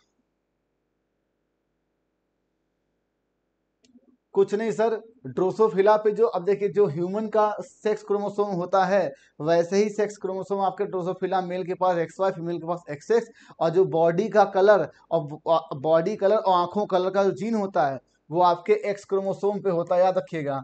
और जो मोर्गन ने एक्सपेरिमेंट किया था, मोर्गन का जो एक्सपेरिमेंट था, बॉडी कलर और आई कलर, ठीक है, ये X क्रोमोसोम पर ही थी, याद रखिएगा, या सेक्स क्रोमोसोम पे कह सकते हैं। ये आप देख सकते हैं, ये एक्स और ये वाई बना हुआ है, ये जो डंडा बना है ये वाई क्रोमोसोम है। आपको पता है कि एंजाइम करता क्या? रेट ऑफ रिएक्शन बढ़ाता है। ठीक, कैसे बढ़ाता है? किसी भी सबस्ट्रेट को प्रोडक्ट में बदलने के लिए सबसे पहला काम आपने केमिकल काइनेटिक्स से पढ़ा था कि उसको एक प्रॉपर ट्रांजिशन स्टेट तक पहुंचाने के लिए एक मिनिमम रिक्वायर्ड एनर्जी होती है, जिसे एक्टिवेशन एनर्जी कहते हैं। तो किसी सिस्टम में ज्यादा एनर्जी दे करके काम कराना पड़ रहा है, मतलब रिएक्शन उतनी स्पॉन्टेनियस नहीं है, तो क्या करेंगे कि कम एनर्जी दे करके वो चीजें हो जाए तो रिएक्शन फास्ट हो जाएगी। तो कुछ नहीं करता है, एंजाइम एक्टिवेशन एनर्जी को कम करता है। ग्राफ आप देखिए, आपकी बुक में बना है, due to formation of transition state. तो ट्रांजिशन स्टेट बनाने के लिए एक्टिवेशन एनर्जी कम करता है, जल्दी प्रोडक्ट बन जाता है। लेकिन हाँ, प्रोडक्ट की संख्या नहीं बढ़ती है, जल्दी बनता इतना ही है। क्यों? 1000 मॉलिक्यूल अगर आपने सबस्ट्रेट के लिए हैं तो हजारे मॉलिक्यूल प्रोडक्ट का बनेगा, ऐसा नहीं कि 10,000 बन जाएगा। हाँ, जो काम पहले घंटों में होना था वो सेकेंड या मिनटों में होगा। और याद करिए, आपकी किताब में डेटा दिया है, एक कार्बोनिक एनहाइड्रेज एंजाइम बिना आपके एंजाइम की प्रेजेंस में 200 मॉलिक्यूल पर घंटा हो रहा था। और वही एंजाइम जब आपके होने की वजह से पर सेकेंड मिलियंस ऑफ मॉलिक्यूल बनने लगे H2CO3 due to presence of carbonic anhydrase. तो क्या आंसर आ गया? पहला। ये आप देख सकते हो, तो एंजाइम ने क्या कि ये जो एनर्जी आपको देनी पड़ रही है इसको कम किया, तो रिएक्शन जल्दी जल्दी हो रही है। लेकिन कमाल के देखिए, सबस्ट्रेट और प्रोडक्ट के कोऑर्डिनेट सेम है। और देखिए, आपको बताया गया था कि जब मैं ये डीएनए का डबल हेलिक्स मॉडल बोलता हूं, ठीक, तो इस हेलिक्स को रेप्लिकेशन में सबसे पहले इस हेलिक्स को खोलना जरूरी है। तो खोलने के लिए इनके भी जो अट्रैक्शन फोर्सेस हैं, हाइड्रोजन बॉन्ड, उनको ब्रेक करना होता, तब ये आपका स्ट्रैंड अलग होता है। और ये दोनों टेम्पलेट की तरह इस्तेमाल होते हैं, पेरेंटल स्ट्रैंड की तरह इस्तेमाल होते हैं। और एक आपका कंजर्व रहता है, नया आपका बनता रहता है, इसी को आप सेमी कंजर्वेटिव के नाम से जानते हैं। तो ये काम करता है आपका हेलिकेज एंजाइम। इसका मतलब रेप्लिकेशन होने के लिए पहले जो डबल स्ट्रैंड है उसको खोलना जरूरी है, तो हेलिकेज एंजाइम। ऐसे ही आपने पढ़ा था कि अगर कोई स्मॉल पीस ऑफ डीएनए किसी क्राइम सीन से मिल जाए से, ठीक है, जो कि डबल स्ट्रैंड है, तो इसको अलग करने के, अगर आपको इसका पॉलीमराइजेशन करना है इन विट्रो सिंथेसिस, तो पहले तो इसको खोलो। तो इसको खोलने के लिए हम करते हैं डीनेचुरेशन। यही पहला स्टेप था किसका? पीसीआर का। पीसीआर का पहला स्टेप ये डीनेचुरेशन होता किस पे सर? High temperature. तो क्वेश्चन यही था कि जो काम डीएनए हेलिकेज कर रहा था वही सेपरेशन डीएनए हेलिक्स का कौन करता है? DNA strand high temperature denaturation. ये दोनों स्ट्रैंड अलग होंगे, फिर यहाँ प्राइमर लगता है, आपने देखा हो। फिर प्राइमर टेम्परेचर कम करने पर thermostable DNA polymerase tag polymerase काम करके 2000 पर बेस पे तेजी से बढ़ाता है। फर्स्ट आंसर ये आप देख सकते हैं। अब देखिए, आपको बताया गया था कि जो आपके डिओडेनम से या इंटेस्टाइन कह सकते हैं, डिओडेनम या इंटेस्टाइनल हार्मोन, ठीक है, इससे दो आपके मेन हार्मोन निकलते हैं, एक सीसी के और एक आता है आपका सिक्रेटिन। क्या निकलता है यहां से?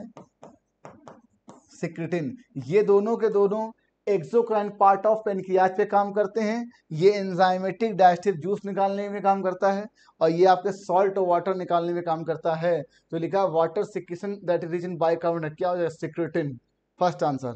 और ये दोनों पेनक्रियाज पे काम करते हैं। डायग्राम आपने पहचान लिया होगा, ये तो भाई साहब वॉल्वॉक्स है, ठीक है, ये वॉल्वॉक्स है। और ये है आपका लेमिनेरिया, ठीक, और ये आपका स्पेगनम। और ये आपका क्या है, फ्यूनेरिया। और इतने डायग्राम से आपको समझ में आ गया कि अब देखिए एल्गी और ब्रायोफाइटा में, एल्गी में जो मियोसिस होती है वो आपके जायगोट में होती है जिससे स्पोर बन, जायगोटिक मियोसिस। और ब्रायोफाइटा में क्या होता है, जायगोट में माइटोसिस होती है जिससे मल्टीसेलुलर स्पोरोफाइट का निर्माण होता है। उसमें कैप्सूल बनता है, कैप्सूल में मियोस होती है जिससे बनता है स्पोर, स्पोर से गैमेटोफाइट। तो क्वेश्चन ये है कि क्या ये बात आप जानते हैं कि भाई अगर ये एल्गी है तो मियोस इन जायगोट, मियोस इन जायगोट, लेकिन सर ये अगर मॉस है तो इसमें माइटोसिस होगी, ठीक, और इसमें मियोसिस होगी स्पोर मदर सेल में। तो क्या सही है, ए बी और डी, सेकेंड आंसर याद रखिएगा। इसीलिए इसमें एम्ब्रियो बनता है भाई ब्रायोफाइटा में, ए बी डी। अब देखिए डायग्राम आप देख के पहचान जगह होंगे, ये बनियन का ट्री है, ये बनियन का ट्री है। और ये आपको देखा होगा आपने एडवेंटिशियस रूट का एग्जांपल है, ये मॉन्स्टेरा का डायग्राम दिया है। और ये आपका राइजोफोरा आपको दिख रहा है, ठीक है, और ये निमेटोफोर है। और ये आपको ओपनसिया कैक्टस है। कमाल की बात है, जो हरा हरा दिख रहा है ये स्टेम मॉडिफिकेशन है, और जो छोटे छोटे स्पाइन दिख रहे हैं ये आपका लीफ का मॉडिफिकेशन है। तो भाई जो प्रॉप रूट आप देखते हैं बनियन के पेड़ में जो लटकता है नीचे, उसको बोलते हैं प्रॉप रूट्स, और ये सपोर्टिंग के लिए होता है। ये एडवेंटिशियस का एग्जाम्पल है ही। ये होते हैं रेस्पायरेटरी रूट्स, रेस्पायरेटरी रूट होते हैं, जैसे कि गैस एक्सचेंज के लिए निमेटोफोर, ठीक। और ये लीव्स फॉर प्रोटेक्शन, ये भी सही है। तो ये सब के सब सही है भाई। लीव्स इसमें प्रोटेक्शन के लिए होती है, जो स्पाइन आप कांटे देखते हो। थॉर्न जो होता है बोगनविलिया या सिट्रस का, वो स्टेम का मॉडिफिकेशन है। और ये स्पाइन जो है लीफ का मॉडि, इसको छोटा कांटा उसको बड़ा कांटा कहते हैं, याद रखिए ऑल। ये आप देख सकते हैं बरगद का पेड़, कभी आप इसके नीचे बैठे होंगे। पुरकिंजे फाइबर कहाँ होता है सर, वेंट्रिकल में होता है। आपको याद हो कि जब नर्व आपका कंडक्शन चलता है, मतलब ये इम्पल्स चलता है आपके हार्ट में, तो सबसे पहले ऐसे नोड, उसके बाद एवी नोड, एवी बंडल, ठीक है, फिर उसके बाद बंडल ऑफ हिस, उसके पुरकिंजे फाइबर, और फिर होता है हार्ट मसल। तो पुरकिंजे फाइबर कुछ नहीं है, बंडल ऑफ हिस की फाइन ब्रांचेस हैं जो लेफ्ट और राइट वेंट्रिकल में डिस्ट्रीब्यूट होती हैं। तो वेंट्रिकल ऑफ हार्ट में होता है पुरकिंजे फाइबर, और दाएं वेंट्रिकल की राइट या लेफ्ट दोनों वेंट्रिकल में, याद रखिएगा पुरकिंजे फाइबर दोनों वेंट्रिकल में है। कुछ नहीं सर, आपने पढ़ा था स्केटी आर्गन फोटोनेफ्रिडिया, जिसे आप फ्लेम सेल के नाम से जानते हैं, ये प्लेटी हेलमिंथीज में है। ग्रीन ग्लैंड को एंटीनल ग्लैंड कहते हैं, ये प्रॉन में है। नेफ्रिडिया एनिडा आपने पढ़ाई था, और किडनी मैमल्स में होती है। तो A second, A second, B first, C third, D fourth, fourth answer लिखा से the correct option for eukaryotic cell. अब देखिए यूकैरियोटिक सेल के बहुत से करेक्टर आपके प्रोकैरियोटिक से भी मेंशन मिलते हैं, प्रोकैरियोटिक सेल से मैच करते हैं। ये बात याद रखिएगा। जैसे ही क्लोरोफिल ए सबसे पहले किस में आया, साइनोबैक्टीरिया में आया, और हम लोग सारे हायर प्लांट में है, एरिना में भी है। वैक्यूल आप देखते हैं प्लांट में है, डीएनए आरएनए आपका बैक्टीरिया से स्टार्ट हुआ, जितने भी लिविंग ऑर्गेनिज्म है। और एंडो सिस्टम ये केवल यूकैरियोटिक सेल की प्रॉपर्टी है आल। लेकिन क्वेश्चन अगर आप ये पूछते कि इनमें से कौन केवल यूकैरियोटिक सेल की प्रॉपर्टी है, तो चीजें बदल जाती। तो केवल वैक्यूल आता, ठीक है, वैक्यूल में भी क्यों, केवल वैक्यूल आता, और वैक्यूल भी नहीं आता, पूछे क्यों, साइनोबैक्टीरिया में गैस वैक्यूल होती है कुछ जगहों पर। तो इसको केवल आपका ई आंसर आता। मैं क्या बोल रहा हूँ, क्वेश्चन अगर केवल ओनली यूकैरियोटिक सेल बोलते कौन सा स्ट्रक्चर प्रेजेंट है, तो ऑप्शन बदल जाता। आपको केवल ये बताना था कि इनमें से कितनी चीजें हैं जो यूकैरियोटिक सेल में पाई जाती हैं, बस काम खत्म। तो वैक्यूल गैस वैक्यूल हो सकता है, फूड वैक्यूल हो सकता है, कॉन्ट्रेक्टाइल वैक्यूल हो सकता है, नॉर्मल से लार्ज सेंट्रल वैक्यूल हो सकता है, कोई वैक्यूल हो सकता है, ठीक है। तो ये सब के सब आपके सही हैं ऑल। अब देखिए which hormone use to induce immediate stimulus, ये तो आपको पता ही है सर जमाने से, इसे बोलते हैं stress hormone. Sir stress hormone क्यों बोलते हैं, क्योंकि प्लांट में जब वाटर की स्कैर्सिटी बहुत कमी होती है तो पौधे के सर्वाइवल के लिए स्ट्रेस कंडीशन, स्ट्रेस, अच्छा कभी सोचा आपने कि स्ट्रेस होता किससे, स्ट्रेस की दूसरी चीज से होता है जो हमारे सर्वाइवल, हमारे ग्रोथ को रोके। आपको पता है पानी अगर कम हो गया तो मेटाबॉलिज्म का रेट स्लो हो जाएगा, तो पौधे के सर्वाइवल पे खतरा होगा, तो वहाँ स्ट्रेस होता है। तो पौधा कभी ये नहीं चाहेगा कि फालतू का ट्रांसप्रेशन के माध्यम से पानी इवापोरेट कर जाए। तो एक प्रकार का स्ट्रेस कंडीशन में कहने के लिए तो स्टोमेटा क्लोज कर सकता है, तो उससे क्या होता है, ट्रांसप्रेशन का रेट कम करने के लिए होता है, इसी को बोलते हैं स्ट्रेस हार्मोन। ये आप देख सकते हैं क्लोजर ऑफ स्टोमेटा। आपने पढ़ा था कि आर्की बैक्टीरिया आपके यू बैक्टीरिया से पहले आए और ये ओल्डेस्ट लिविंग फॉसिल्स होते हैं। इनके कुछ टाइप थी, जो हेलोफाइल्स जो साल्टी एरिया में हैं, थर्मोस्टोफाइल जो हॉट स्प्रिंग में हैं, और मिथेनोजेन जो एक आपके गट ऑफ रूमिनेंट होते हैं। इसी का एग्जांपल आपका मिथेनोबैक्टीरियम है। ठीक है, मिथेनो बैक्टीरियम है। और साइनोबैक्टीरिया जो कि एक्वेटिक इन्वायरमेंट में पाए जाते हैं, ठीक है, जो एल्गल ब्लूम बना देते हैं। तो भाई मुझे ए fourth, B first, C third, D second, पहला आंसर। अब देखिए, गोल्गी ऑपरेटर्स आपको पता, formation of glycoprotein glycolipid, A third, ये आपको दिख रहा है। और इसके अलावा एंडोप्लाज्मिक रेटिकुलम या रफ एंडोप्लाज्मिक रेटिकुलम पर जो प्रोटीन बनी थी उसका पोस्ट ट्रांसलेशनल मॉडिफिकेशन वगैरह भी यही करते हैं, सिस और ट्रांसफेस पर आपने पढ़ा था। तो भाई ये थर्ड ठीक है। लाइसोसोम में डाइसन ऑफ बायोमॉलिक्यूल, इनमें सारे हाइड्रोलेज टाइप के एंजाइम पाए जाते हैं, जैसे कि आपका राइबोन्यूक्लियेज है, प्रोटीएज है, एमाइलेज है, सब पाया जाता है। तो भाई बी का हो गया फोर्थ, ए थर्ड बी फोर्थ, तो इसका और कोई ऑप्शन नहीं है, पहला ही बनेगा। अब वैक्यूल आपको पता है ये ट्रैप करते हैं वेस्ट और स्केलेटरी प्रोडक्ट को, और राइबोसोम सिंथेसिस ऑफ प्रोटीन। ठीक, तो मुझे सी सेकेंड डी फर्स्ट, ये आपको दिख रहा है पहला आंसर। अब देखिए, जैसे कि कोई आपने पढ़ा था, एक सेल है, एक से दो बनेगी, दो से चार बनेगा, चार से आठ 16, तो ये ज्योमेट्रिक पैटर्न को फॉलो करती हैं। याद रखिएगा, जियोमेट्रिक पैटर्न। ज्योमेट्रिक पैटर्न का मतलब होता है कि अपने इनिशियल का हर स्टेप में, हर साइकिल में डबल होना। अगर मैं दो हूं तो अगली बार चार, फिर चार से आठ। और ये आपकी एनसीईआरटी में कई जगह दिया है, सेल डिवीजन, माइटोसिस हो गया, डीएनए का रेप्लिकेशन हो गया, इसके अलावा पीसीआर में नंबर ऑफ कॉपी बनना, ठीक है, और प्लांट ग्रोथ में सेल का मल्टीप्लाई करके बनना। किसी यूनिसेलुलर ऑर्गेनिज्म का ग्रोथ और रिप्रोडक्शन दोनों एक समान होता है, जैसे कि प्रोटोजोआ हो गया, अमीबा हो गया। तो ये क्वेश्चन इसी बात पे, क्या ये बात आप जानते हैं, ये कहने के लिए बाइनरी फिजन हम बोल रहे हैं, रिप्रोडक्शन, लेकिन ये ग्रोथ ही है इसके लिए, क्योंकि यूनिसेलुलर है। तो मैं कह रहा हूँ कि 2 की पावर अगर 7 लूँ, मतलब 7 बार ये जनरेशन इनकी डेवलप हुई है, मतलब 7 बार इनका पॉपुलेशन हुआ है 7 जनरेशन में, तो 2 की पावर 7 कितना होता है, 128। ये आपको पता है। एक जनरेशन के बाद दो होगा, दो से चार होगा, चार से आठ, आठ 16, 32, 64, 128, याद रखिएगा, पहला आंसर। और कुछ नहीं सर, ये आपको दिखाया गया है लिम्फॉइड ऑर्गन पे, लिम्फॉइड ऑर्गन। ठीक, एक होता है प्राइमरी लिम्फॉइड ऑर्गन और एक होता है सेकेंडरी। प्राइमरी लिम्फॉइड ऑर्गन का एग्जांपल किताब में क्या दिया, बोन मैरो, थाइमस। तो भाई ए तो वही है, और दूसरा वाला लिम्फ नोड्स है, याद रखिएगा, और तीसरी आपका लिम्फेटिक वेसल्स है। तो आपका lymph node, Peyer patches, tonsil, spleen, ये सेकेंडरी लिम्फॉइड ऑर्गन है, और primary lymphoid bone marrow, thymus. तो क्या आंसर आ गया, सेकेंड। तो 157 इज सेकेंड, याद रखिएगा। ये आप देख सकते हैं, कुछ नहीं सर, ये ओव्यूल का एग्जाम्पल दिया है, इस डायग्राम है, और ओव्यूल में भी कौन, एनाट्रोपस। ठीक, अब ओव्यूल को मेगा स्पोंजिया कहते ही हैं, और स्पोरोफिटिक क्यों, क्योंकि ये 2n है। तो ये सब सही है, फोर्थ आंसर। ये आप देख सकते हैं एनाट्रोपस, और ये एनाट्रोपस यहाँ लिखा हुआ है। अब देखिए, ब्लड सकिंग, जो आपका ये ब्लड सकिंग लीच यहाँ होगा, तो उसको बोलते हैं हिरुडिनेरिया। तो किसका एग्जाम्पल है, एनिडा का। Liver fluke, platyhelminthes, that is fasciola. Lac insect, laccifer, ये आर्थ्रोपोडा लैक इंसेक्ट। और लेंसलेट्स होता है सिफेलोकॉर्डेटा, और इसी को आपको ब्रेंकियोस्टोमा या एम्फीऑक्सस कहते हैं।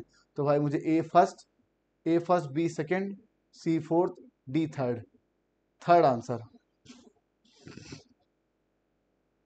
अब देखिए, फ्लाइंग फिश को बोलते हैं एक्सोसीटस। ये आपकी ऑस्ट्रिचफिश का मेंबर है, ऑस्ट्रिचफिश सुपर क्लास पाइसेस है, पाइसेस तो वर्टिब्रेटा, वर्टिब्रेटा है तो फाइलम कार्डेटा है।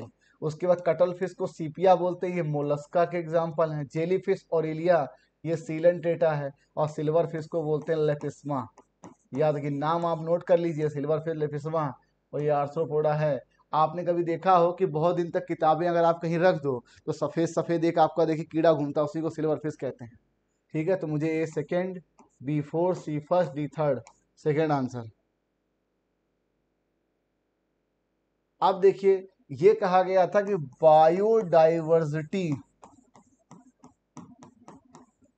बायोडाइवर्सिटी को कंजर्व करने के लिए बहुत से सम्मेलन हुए थे, मतलब मीटिंग हुई थी कि भाई कैसे कंजर्व किया जाए। तो पहला सम्मेलन था आपका अर्थ समिट। ठीक है, तो अर्थ समिट में ये कहा गया कि 1992 में रियो डी जेनेरियो ब्राजील में ये हुआ कि भाई हमें बायोडायवर्सिटी कंजर्वेशन करना है। ऐसा ही समिट हुआ world summit Johannesburg south Africa, जिसमें 2002 में हुआ था। 2010 तक 190 देशों ने शपथ ली थी कि हमें बायोडायवर्सिटी के रेट घट रहा है बायोडायवर्सिटी का, उसको हमें सिग्निफिकेंट रिडक्शन लाना है बिना डेवलपमेंट को हिंडर्ड किए। ऐसा नहीं कि जो डेवलपमेंट हो रहा है उसको रोकेंगे, कुछ ऐसे मेजर्स, कुछ ऐसे नए तरीके लाएंगे ये डेवलपमेंट हो लेकिन बायोडायवर्सिटी भी कंजर्व हो। तो भैया 2002 में ये हुआ था। ठीक है, और 190 देशों ने इसका प्लेज लिया था, ये आप देख सकते हैं। नंबर ऑफ, अब आप देखिए मैं कह रहा हूं एक ये हैबिटेट है। ठीक, यहां पर बर्थ के द्वारा जो संख्या बढ़े उसको बोलेंगे नेटेलिटी। डेथ से एक टाइम पीरियड में घटे उसको बोलेंगे नेटेलिटी। कोई बाहर से टाइम पीरियड में आ जाए आई माइग्रेशन, कोई यहीं से उठ के चला जाए ई माइग्रेशन। ठीक, अब देखिए बर्थ और आई माइग्रेशन पॉपुलेशन डेंसिटी बढ़ाएंगे और जो डेथ है और नेटेलिटी ये घटाएगा। तो क्या answer? Natality. Fourth answer initial density में पहले यहाँ डेंसिटी पी नॉट कुछ रही होगी। अब देखिए ब्यूटायरिक एसिड क्लॉस्ट्रीडियम ब्यूटाइलिकम नाम के जीव से निकलता है जो कि आपका बैक्टीरिया होता है। मुझे तो पहले ही गलत दिख गया। साइक्लोस्पोइन फंजाई ट्राइकोडर्मा से निकलता है, इम्यूनो सप्रेसिव एजेंट है। ठीक है, स्टैटिन मोलस्कस से निकलता है, ये बात ठीक है, लेकिन ये बैक्टीरिया नहीं सर, ये ईस्ट है। और सिट्रिक एसिड एस्पर्जिलन नाइगर से निकलता है जो कि क्या है? फंगस है। ठीक है, फर्स्ट आंसर। सेकंड आंसर, अब देखिए काकरोच में sensory organ, excretory organ, reproductive organ और आपके रेस्पिरेटरी आर्गन सब अलग अलग होते हैं। रेस्पिरेटरी ऑफ ट्रैकिया होता है या नेटवर्क ऑफ ट्रैकिया। अब लाइब्रम जो है वो आपका माउथ पार्ट है। क्या है ये? माउथ पार्ट है, गलत। एनल सर्काई सेंसरी आर्गन है जो कि मेल और फीमेल दोनों में होता है, गलत। मैक्सिलरी पर्फ सेंस आर्गन, ठीक है। यूरिकोज ग्लैंड एक्सक्रीटरी आर्गन होता है क्योंकि मैल्पिगियन टिब्यूल के अलावा यूरिकोज ग्लैंड, नेफ्रोसाइट और फैट बॉडी ये तीनों भी काम करते हैं, एडिशनल रोल प्ले करते हैं एक्सक्रीटरी रोल में। तो भाई मुझे थर्ड दिख रहा है, ये भी गलत है। अब देखिए हेरोइन डिप्रेसेंट है, स्लो डाउन बॉडी फंक्शन, बिल्कुल ठीक है। सेटिव है, पेनकिलर है। और उसके बाद cannabinoids are a group of chemical which interact with cannabinoid. Principally नहीं, स्किन में नहीं होती भाई, इनका कहाँ होता है? ब्रेन में होता है, याद रखिएगा। ठीक है, तो स्किन में केवल नहीं होता, याद रखिएगा। ठीक है, तो क्या होगा? ये केवल स्किन ओनली गलत है। तो पहला सही हो गया, दूसरा गलत हो गया। सेकेंड आंसर, फर्स्ट सेकेंड, पहला गलत, दूसरा गलत है। अब देखिए क्या लिखा है कि इसका which interact which can on the brain, तो ब्रेन में होता है इसका प्रिंसिपली।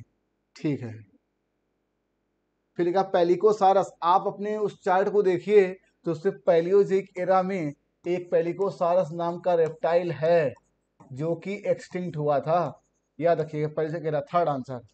किस एरा में? पैलियोजिक में।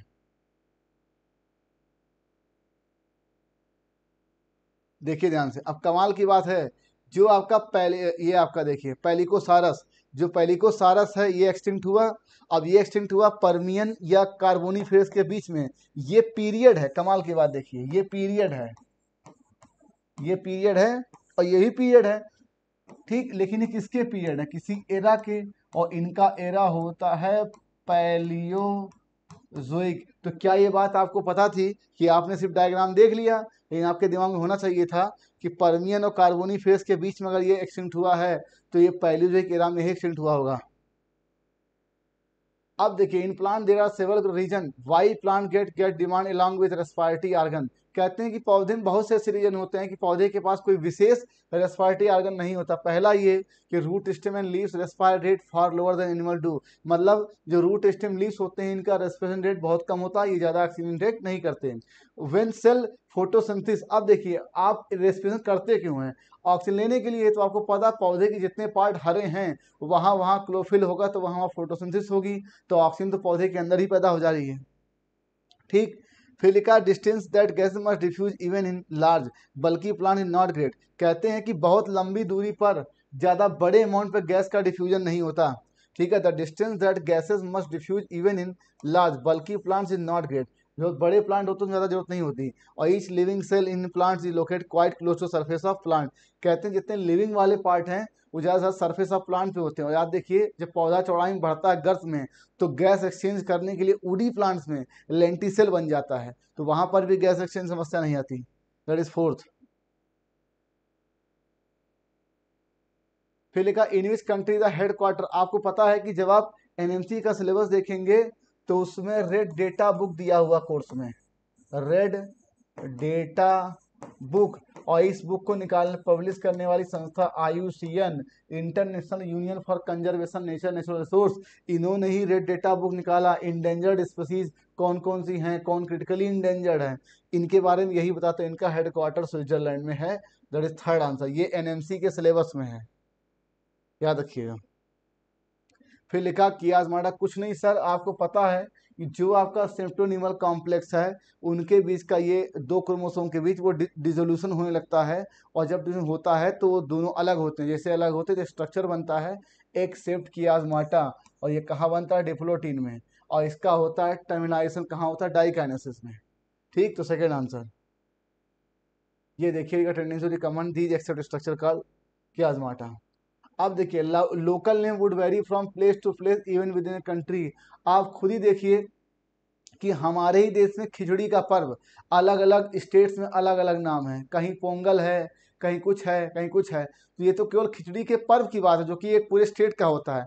ऐसे प्याज है, आलू है, जो भी आप खाते हो इनके नाम पूरे हमारे ही देश में कई अलग अलग लोकेलिटी पे अलग अलग नाम है। ठीक, जैसे कि अलग अलग कहीं हम अभी आपने दिवाली पे एक देखा वो सूरन बोलते हैं, सूरन, और कुछ लोग उसको कन बोलते हैं, तो कन और सूरन में ही अंतर आ गया। तो ये तो केवल एक देश की बात थी, ऐसे दुनिया में 206 या 205 के ऊपर 200 देश हैं, मगर 200 मोर कंट्रीज में उनके नाम बदल सकते हैं। इसलिए साइंटिस्टों ने कहा कि ये नहीं चलेगा, हमें कुछ ऐसा नाम लाना होगा जो पूरे वर्ल्ड में वो यूनिफॉर्मली डिस्ट्रीब्यूट हो और वो मान्य हो। उसी के लिए IUCN ICBN नाम की संस्थाओं ने काम किया है। तो लोकल नेम वेरी करता है even within a country, place to place, तो ये तो कंट्री कंट्री हो गई, ठीक है, महाद्वीप महाद्वीप हो गया, लेकिन कंट्री के अंदर भी बचता है। और टेक्सोनॉमी कोई नई चीज नहीं है, मानव ने अपने बेनिफिट के हिसाब से जीवों को, पौधों को डिस्ट्रीब्यूट किया। फूड शेल्टर क्लॉथिंग वाला कौन पौधा है और किसका यूज एंड डिसयूज है, तो इकोनॉमिक इंपॉर्टेंस के आधार पर सबसे पहला क्लासिफिकेशन या यूज एंड डिसयूज के आधार पर ह्यूमन नहीं किया, तो ये भी एक प्रकार की टेक्सोनॉमी है, क्लासिफिकेशन। तो ये दोनों सेंटेंस सही है, फोर्थ। फिर लिखा मेजॉरिटी ऑफ एल्गी में स्टोर ऑयल नहीं है, मेजॉरिटी नहीं है सर, ध्यान से देखिए किताब में सम है, पहली बात तो ये। और ऐसे ही है कि सम एल्गी में पायरिनोइड्स स्टोरेज बॉडी होती है जिसमें प्रोटीन स्टार्च होता है, कहाँ होता है ये, क्लोरोप्लास्ट में। फिर एक green algae usually have radial cell wall made up of inner layer cellulose outer layer pectose, ये दोनों सेंटेंस सही है भाई, फोर्थ आंसर। ये दोनों कैरेक्टर किसके हैं, ग्रीन एल्गी के, ये आप देख सकते हैं। कुछ नहीं सर, पहला डायग्राम तो मैं पहचान गया कि ये मेल एस्कैरिस है, और दूसरा ये मेल भी हो सकती है और फीमेल भी हो सकती है। भाई बटरफ्लाई है, अब मेल होगा तो स्पर्म निकालेगा, फीमेल होगी तो एग निकालेगी, तो पहला गलत तो यही हो गया कि ये दोनों प्रोड्यूस करता है और इन दोनों में लार्वा बनता है। याद रखिएगा, आपने पढ़ा होगा बटरफ्लाई कैटरपिलर लार्वा, तो लार्वा दोनों में बनता है, तो डायरेक्ट टाइप डेवलपमेंट नहीं होगा। तो या तो आप इससे पकड़ लेते, इसमें तो आपको पकड़ना था कि भैया एग नहीं निकलेगा, तो ये गलत, लेकिन इसमें आपको पकड़ना था कि डायरेक्ट नहीं इनडायरेक्ट टाइप होता है, और ये मेल फीमेल कोई भी हो सकती है क्योंकि स्ट्रक्चर से तो आप बता नहीं सकते। तो गलत इन दोनों से भी है, दोनों सेंटेंस गलत है, फर्स्ट आंसर। इस क्वेश्चन को पकड़िए, मैं क्या कह रहा हूँ, मेल तो आपने पहचान लिया स्केरिस, यहाँ ये दोनों गलत हैं और यहाँ केवल ये गलत है, ये दोनों हो सकता है, फर्स्ट आंसर। ये आप देख सकते डायग्राम। कुछ नहीं सर, आपने पढ़ा था स्क्लेरन काइमा